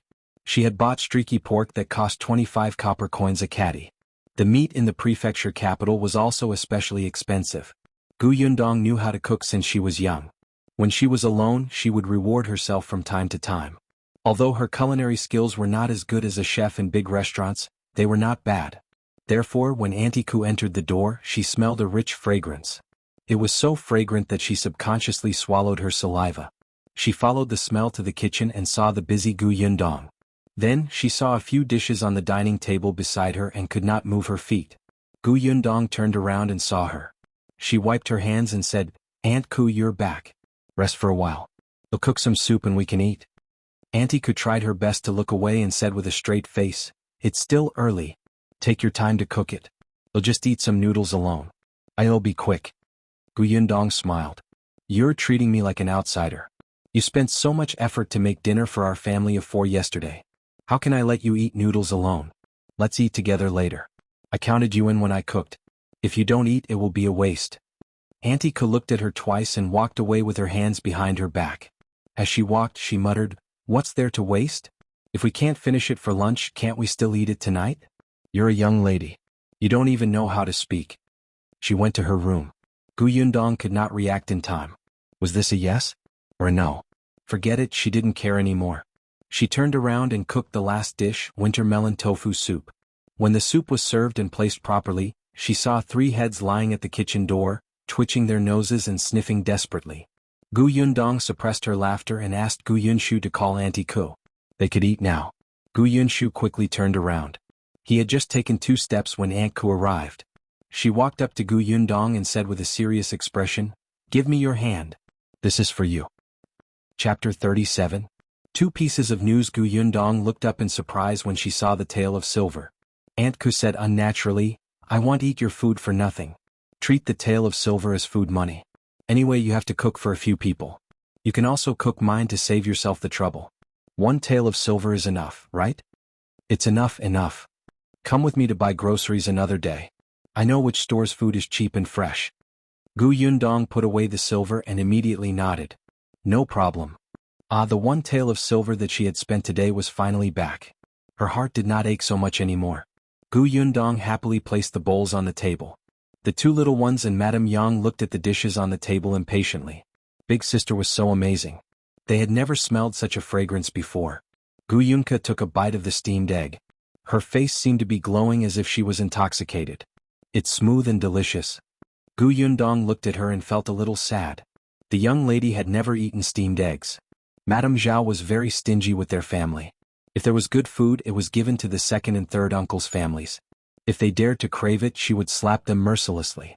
She scooped a big spoonful for Gu Yunka. "Eat more if you like it. I'll make it for you often in the future." "Eldest sister, you're the best." The little girl raised her head and chuckled. "I like this place. There's no grandmother Zhao to scold me and no second sister to hit me. There's also delicious food. It's even better than in my dreams." The second sister she was talking about was her cousin from 2nd uncle's family. She was a year younger than Gu Yundong, but she was arrogant and domineering. Seeing that Gu Yunka was pink and tender and prettier than her, she often pinched her. The little girl cried and ran to look for Gu Yundong. The original host Gu Yundong was a crybaby and weak person, but she still helped her to reason with the girl from 2nd uncle's family. In the end they quarreled. Mrs. Zhao immediately slapped her, causing her ear to bleed. She lay on the bed for a few days before she recovered. The young Gu Yunko was frightened. From then on she did not complain anymore. She cried silently when she was pinched. In the end she simply stayed in her room all day and did not go out. Now that Madame Zhao and second sister were not here, her personality gradually became cheerful. Gu Yundong's heart ached, but at the same time she was very gratified. She felt that making her family members' 3 lives better gave her a sense of accomplishment. Gu Yunshu and Madame Yang also felt sorry for Gu Yunka. They each scooped a spoonful of steamed eggs for her to eat. On the little girl's left was her eldest sister, and on her right was her brother. She felt so happy and stuffed her mouth with food. She was very happy and Gu Yundong could not help but want to pamper her. Not only her but Madame Yang, Gu Yunshu, and Aunt Ku also praised her culinary skills endlessly. They ate all the dishes. They had never thought of such a life before. Gu Yundong also liked such peaceful days. The only thing she was worried about was that the money was decreasing bit by bit. Fortunately, 3 days later, Niet Song finally appeared at the entrance of Aunt Kes' courtyard. Moreover, he had brought her 2 surprising news. When Niet Song saw Gu Yundong again, he almost did not recognize her. Was this really that little girl with disheveled hair and ragged clothes? She was actually so good-looking? Gu Yundong ignored his surprise. She held out her hands like a debt collector. My silver. Yes, the voice was very familiar. It was definitely her. Only then did Niet Song take out a banknote from his money bag. Chapter 38. Got money. The banknote was for $50 worth of silver, and it had symbol of the Huaxing Bank, which was accepted in the entire country. Gu Yundong's eyes lit up involuntarily. She heard Niet Song say, "This is a reward from the provincial governor. Your drawing is too useful." We took it and split up to search for him. I didn't expect that more than one person seems to have seen him. Just last night he was captured by us. Even his subordinates were wiped out. Niet Song was still very excited when he said this. Although he had been busy for a few days, he was in high spirits. The governor said that you've made a great contribution. You didn't know, but that bandit entered the city at an unknown time. If we couldn't catch him until a few days later, something would have happened to us. Take the $50 of silver and buy yourself something good. Look at you. You're quite good looking. Just your outfit. Perhaps because he was a little familiar with her now, Niet Song spoke much more casually. Gu Yundong pretended not to hear him and looked at the banknote happily. She had to find an opportunity to exchange it for silver. Anyway, she had a spatial storage and was not afraid of the weight of silver. Unexpectedly, Niet Song took out 2 more silver ingots. This is for you too. This is the entrance fee you paid when you entered the city. The governor said to return it to you. Gu Yundong was surprised and hurriedly took it. Your governor is really a good person. May he have a safe life. Niet Song looked at his empty palm. This action of snatching money was too fast and obvious. He shook his head and laughed. I didn't expect you to be a money grubber. Alright, I'll give you the money. It's time for me to leave. Gu Yundong waved her hand and told him to do as he pleased. However, Niet Song had just taken a few steps when he suddenly turned back. After hesitating for a moment, he lowered his voice and whispered, "There's something else I have to tell you first." Seeing his serious expression, Gu Yundong finally looked away from the banknote. What is it? I just came back from the government office and saw someone coming from the capital. I vaguely heard that in the capital? He lowered his voice even more, making her almost unable to hear. The emperor has passed away. Gu Yundong was stunned. The emperor was a word that was very, very far away from her. However, she did not have a good impression of the emperor. There had been a disaster in Yongning Prefecture, and countless people had starved to death. For so long, the imperial court had yet to send people over to deal with the disaster. She had heard that even so, the emperor was still drinking and having fun in the palace. He had obtained concubines one after another and even coincidentally wanted to increase taxes. He was an out-and-out fatuous ruler. It was good that he had passed away. Niet Song reminded her, the notice should be posted soon and spread throughout the city. It might be a little chaotic during this period of time. Try not to go out or walk around. Don't wear red and green, drink or have fun. The emperor has passed away and the new emperor has ascended the throne. He will definitely take action. Just wait for the news. Thank you for the reminder. Gu Yundong knew that he was referring to the drought disaster. The late emperor had not done anything, and it was unknown what type of person the new emperor was. She hoped that he was not someone who treated human lives as grass. After Niet Song left, there was indeed a notice posted at the city gate that afternoon. When the emperor passed away, the world mourned. The commoners had to mourn for 3 months. During this period, they were not allowed to wear red and green, marry, or have fun. 2 days later, another notice was posted at the city gate. The new emperor would ascend to the throne as Emperor Jinwu. The next year he would change the year's name to the first year of Xingtai. Whether it was the death of the late emperor or the ascension of the new emperor, these were all too far away from Gu Yundong. She did not care too much. Unexpectedly, the new emperor's first action was targeted right at Yongning Prefecture. The imperial court finally sent the imperial envoy to Yongning Prefecture to provide disaster relief. Chapter 39. Go back or not. It was said that on the day the imperial envoy arrived at Yongning Prefecture, it suddenly rained for 3 days and 3 nights. The dry land was moistened, and the lifeless citizens cheered and shouted, as if they had finally seen the light of dawn. All of them said that this was an auspicious sign from the heavens, telling the world that the new emperor was a current wise ruler and was favored by the heavens. Gu Yundong was still in Xuanhe Prefecture and did not know the news that was spreading like wildfire. Even if she had known, she would not care. At this moment, she was standing in front of the notice board at the city gate. She looked at the notice that had just been posted and frowned slightly. This notice was about the refugees who had fled the famine.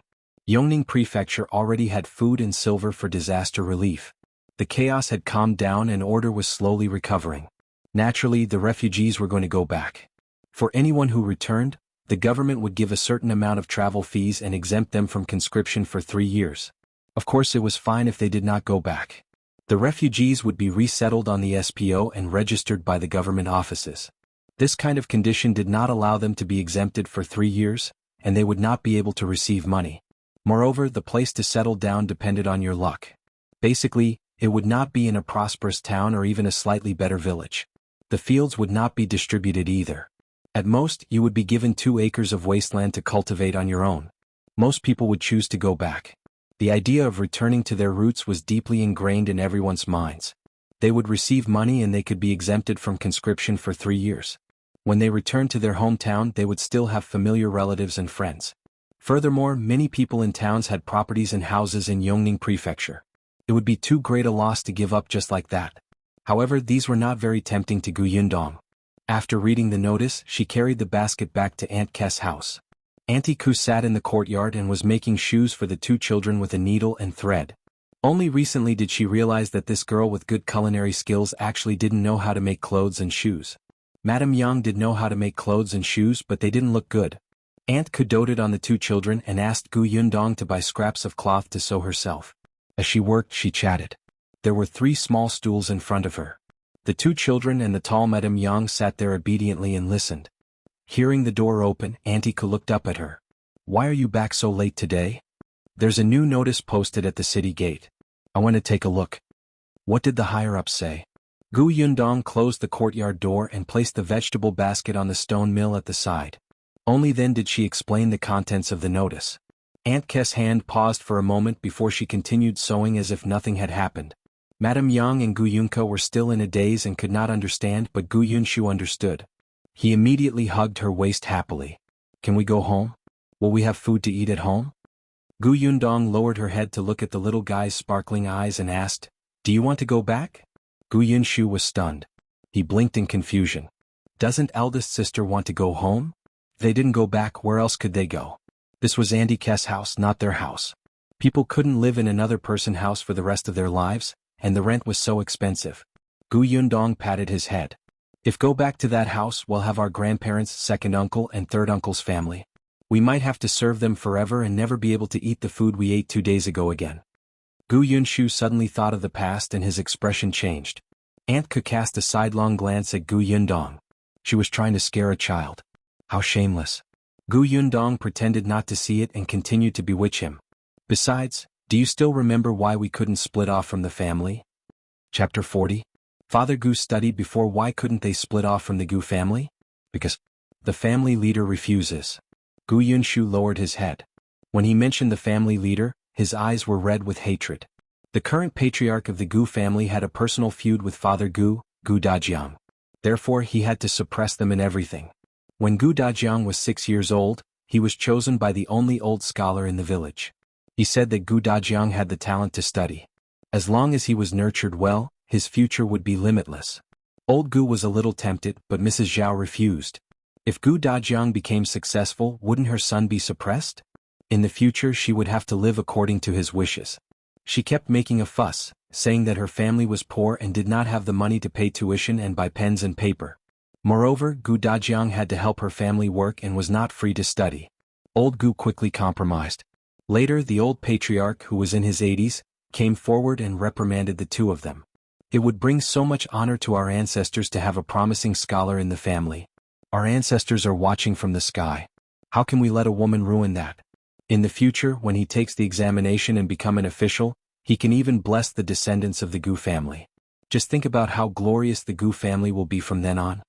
The old patriarch intervened forcefully, and the family produced the brush, ink, paper and ink stone. The old scholar also did not want Gu Dajiang's tuition, so he accepted Gu Dajiang as his student and did his best to tutor him. However, the good times did not last long. Gu Dajiang had been studying for 5 years. Old Xiu had just planned to let him take the student examination when the old patriarch passed away from old age. He had not been in good health either. After 2 months he caught a cold and died. The current patriarch had obtained his position through underhanded means. Back then he had also wanted the old scholar to take his son as a student, but his son was not cut out for studying, so the old scholar tactfully rejected him. However, for some reason this matter was spread like a joke. They even compared his son to Gu Dajiang and said that he was a fool. Because his son could not stand the mockery, he lost his temper at home and bumped into his wife, who had just gotten pregnant, causing the child in her stomach to be lost. He could not blame his son for this and he could not find the source of the rumors. He could only push all the blame to Gu Dajiang and the old scholar. After the old patriarch and the old scholar passed away one after another, Gu Dajiang naturally could not continue studying. The current patriarch did not even let him take the entrance examination. He was trapped at home by Mrs. Zhao to work. Later on, by chance, the shopkeeper of a restaurant in town took a fancy to him and he used his knowledge of words and numbers to work as a bookkeeper. Gu Dajiang did not study for nothing. He knew that their family was not doing well at home, so he had been looking for an opportunity to split from the main Gu family. When Madame Yang gave birth to Gu Yundong back then, she was beaten up by Madame Zhao until she gave birth prematurely. She lost a lot of blood and almost lost her life. It was because of that Madame Yang's health was poor and she did not have a child for many years. It was only when Gu Yundong was 8 years old that Gu Yunshu was born. It was also that time that Gu Dajiang insisted stubbornly on splitting from the main Gu family. However, 2 months later, old Gu, who had no one to do the work at home, regretted it and refused to acknowledge the separation. The current patriarch, who was also the village chief, tore up the family separation document on the spot and sent Gu Dajiang back. If Gu Dajiang did not agree, he would expel their family from the Gu family register on the charge of being unfilial. Expelling from the family. Without a family he would be like a rootless duckweed. He could not even return to his roots. This was a very serious matter. He would have to go to the government office to register and this stain would follow him for the rest of his life. Not to mention Gu Dajiang himself, even his children would always be looked down upon and pointed at by others. It would be difficult for them to get married. Chapter 41. Deciding on a place to stay. Looking at Gu Yundong, who had just been born, Gu Dajiang and Madame Yang thought for a long time and finally compromised. At that time Madame Yang was not stupid. Madame Zhao also felt a little guilty because of her difficult labor.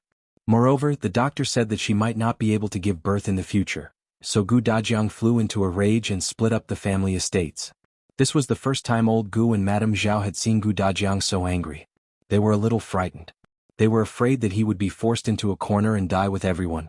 Therefore, when the family of 3 returned to the Gu family's old residence, their lives were not too difficult. Madame Zhao only dared to curse. She did not dare to hit Madame Yang if she was asked to do some work. Thus, Gu Yundong lived a peaceful life for a few years. When Gu Yunshu was born, Madame Zhao's guilty conscience completely flew away and she began to cause trouble again. After Gu Yunko was born, Madame Zhao reverted to her old ways. However, half a year after Madame Yang gave birth to her youngest daughter, she accidentally slipped and fell when she went to the river to wash clothes. Her head hit a rock and when she woke up she was not clear. On one hand, Gu Dajiang was looking for an opportunity to bring Madame Yang to the county capital to see a doctor. On the other hand, he had to take care of the children. He was so busy that he could not take care of many things at home. Furthermore, he had encountered a disaster, so it was even more wishful thinking to split up. However, things were different now. They had fled to Xuanhe Prefecture. Not to mention that old Gu and the clan leader could no longer control them, they could still settle down openly. Gu Yundong had no concept of the family at all. A person's life was not long. The most important thing was to live comfortably. However, this was only her opinion. Madame Yang and Gu Yunke did not understand, but they had to seek Gu Yunshu's opinion, even if it was misleading. As expected, Gu Yunshu thought of his old days in his hometown. He thought of how his father could not retaliate after being kicked by the patriarch. He thought of his life of not being able to eat his fill and wear warm clothes, and of being beaten and scolded. He thought of how his sisters were bullied by their cousins but still had to be slapped by their grandmother. Gu Yunshu immediately shook his head like a rattled drum. I'm not going back. One don't want to go back. Are you sure? Gu Yunshu was very determined. I'm sure. Gu Yundong smiled and patted his head again. Then I won't go back. Aunt Ke put down the sewing basket in her hand and stood up. She patted her clothes and said, since you've decided, go to the government office to register. Also, see if Nyet Song is around. Let that kid help you look for a good place. With that, she returned to her room looking a little lonely. Gu Yundong knew that during this period of time, she liked the two children very much and could not bear to part with them. She quickly went to the government office. There were many people gathered at the entrance. Gu Yundong found Nyet Song and told him what she wanted. Nyet Song agreed without hesitation. Don't worry, you're registered with the Lord. They'll definitely choose a good village for you. However, you have to be mentally prepared. The village where the refugees are settled won't be too rich. I understand. Help me take a look and see if there are any villages that are not far from the town and county. Most importantly, the people in the village should be scattered. The village chief is easy to talk to. If she met someone like the Gu family's head again, she would have a headache and vomit blood. Cough, won't have too many requests. Will try my luck. She did not expect Nyet Song to really choose a good village for her. It was considered the best village among all the villages. Gu Yundong followed him to complete all the procedures and set off. However, before she left, she had something to do. Chapter 42. Messing around. Gu Yundong wanted to bring Madame Yang to see a doctor. In the past, when she was in the Gu family, Gu Dajiang had brought her to the county capital. Unfortunately, at that time, the money was in the hands of Madame Zhao. Gu Dajiang had limited savings, so he naturally did not see many doctors. Just like that, every time Mrs. Zhao saw them go out, she would cause a scene. Gu Yundong had also asked around a few days ago. There were many medical centers in Xuanhe Prefecture, the largest of which was Huimin Medical Center in the south of the city. There was a doctor with the surname He who had once cured two patients like her mother. Dr. He had gone on a long trip to see a patient some time ago and had only returned yesterday. Gu Yundong only brought Madame Yang over. Dr. He's medical skills were high, so his status in the medical hall was naturally not low. Hence, the price of consultation was also expensive.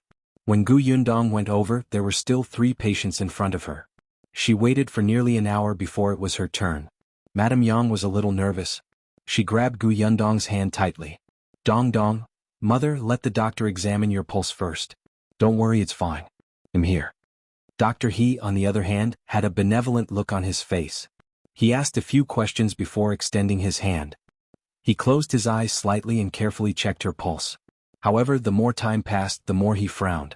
Gu Yundong gradually had a very bad feeling. When Dr. He retracted his hand, Gu Yundong hurriedly asked, "How's my mother?" Dr. He did not reply. He only stood up and walked behind Madame Yang to look at the back of her head. Madame Yang immediately became nervous. Gu Yundong hurriedly patted her hand to comfort her. Dr. He stared at her carefully for a long time before sitting back down. However, his expression was not good. He asked Gu Yundong, "Did the other doctors give her acupuncture before?" Actually, every time she went to the clinic, it was Gu Dajiang who brought her there. Gu Yundong did not follow. However, she really knew that there was acupuncture or not. Yes, they did. When I was in Yongning Prefecture, a doctor took a look at my mother. At that time, he inserted a few needles and said that they could dispel the clotted blood. However, after the acupuncture, my mother fainted for a day. The doctor said that this was a normal phenomenon. If we went to his place a few more times, the clotted blood would slowly dissipate. However, after Yongning Prefecture fell into chaos, my parents didn't go there again. Nonsense. Quack. Doctor He cursed angrily. Madame Yang was so frightened that she turned her head and hugged Gu Yundong, closing her eyes tightly. Dr. He took 2 deep breaths. His tone was still hard. The human brain is the most complicated. How can you randomly inject needles when you're not confident that you can treat it? Dispel the clotted blood. You're simply a quack.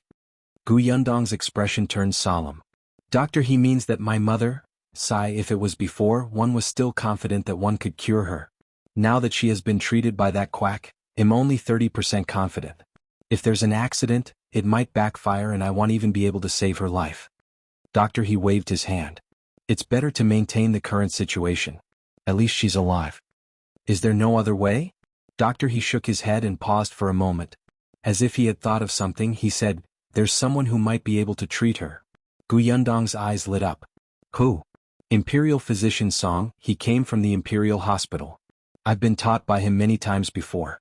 It's a pity that he's gone traveling now. I don't know when he'll return. As long as there was hope. Gu Yundong immediately said, "Then can one trouble Dr. He? When Imperial Physician Song comes back, get someone to send a message to Fish Rice Alley." With that, she took out 5 taels of silver and handed it over. Chapter 43. Preparing to leave. Chapter 43. Preparing to leave. Of the 5 taels of silver, 1 tael was for the consultation fee, and the rest was for Dr. He's trouble. Fish Rice Alley was where Aunt Ko lived. Aunt Ko also agreed that she should treat Madame Yang's illness as soon as possible. There were 2 young children in the family, and Father Gu had been separated from them. It was not a good thing for Gu Yundong to hold on alone. Dr. He glanced at her but only accepted 1 tael of silver. Don't worry, he'll help you pass on the message. Take these back. One won't take them. Dr. He said, however, you have to remember not to find those unreliable quacks again. It's a small matter to waste money, but it's a big matter to get your mother killed. Now in Xuanhe Prefecture, I'm afraid only Imperial Physician Song can treat your mother. It's not a bad thing to wait longer. You can't eat hot tofu in a haste.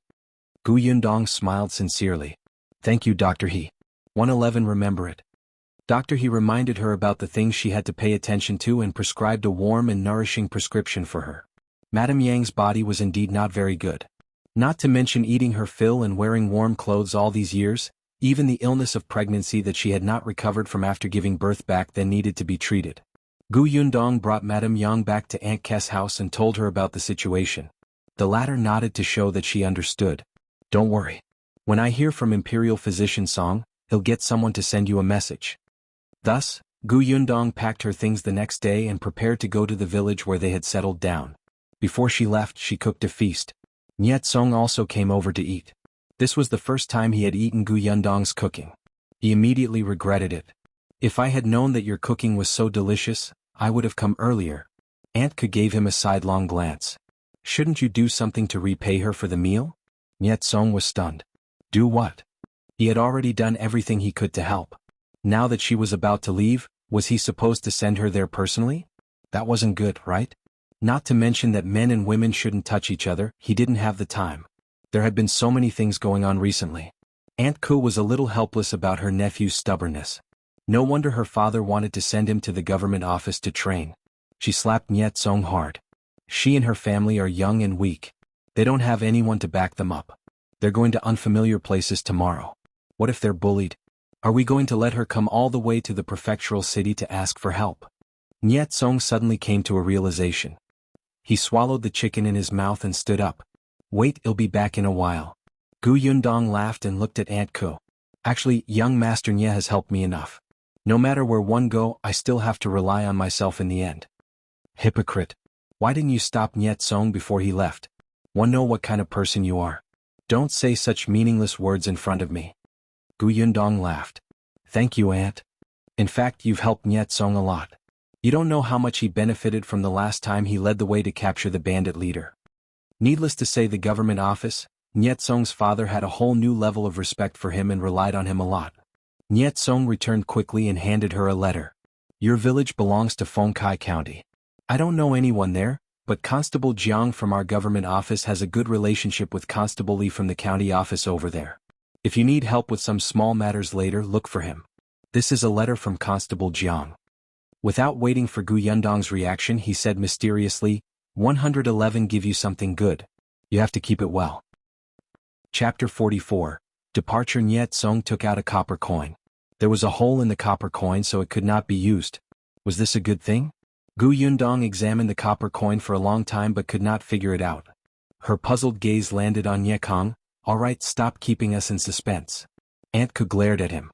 Niet Song coughed lightly and said, when I was looking for Constable Jiang to write a letter, His Excellency happened to pass by.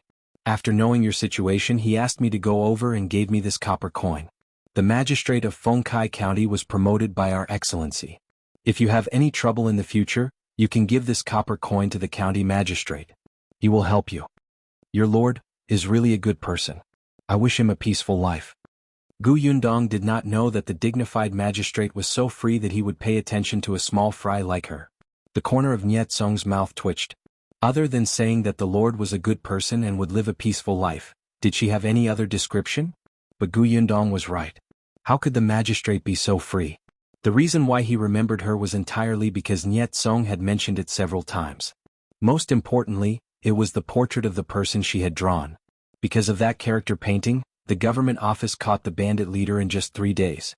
Coincidentally, the new emperor had just ascended the throne and was paying attention to the disaster rebellion. The magistrate was the first to make a contribution, and it was a great merit. It also confirmed the rumors that the new emperor had been favored by the heavens and showed his face in front of the new emperor. At this time, the new emperor was about to promote talents and boldly reorganize the officialdom to plant his own power. With this, the prefect magistrate became a person on the new emperor's list. His position here expired, so it was basically no problem for him to be promoted to the capital. Wasn't it Gu Yundong who had helped him so much? And she was a girl. Didn't that leave a deep impression on the magistrate?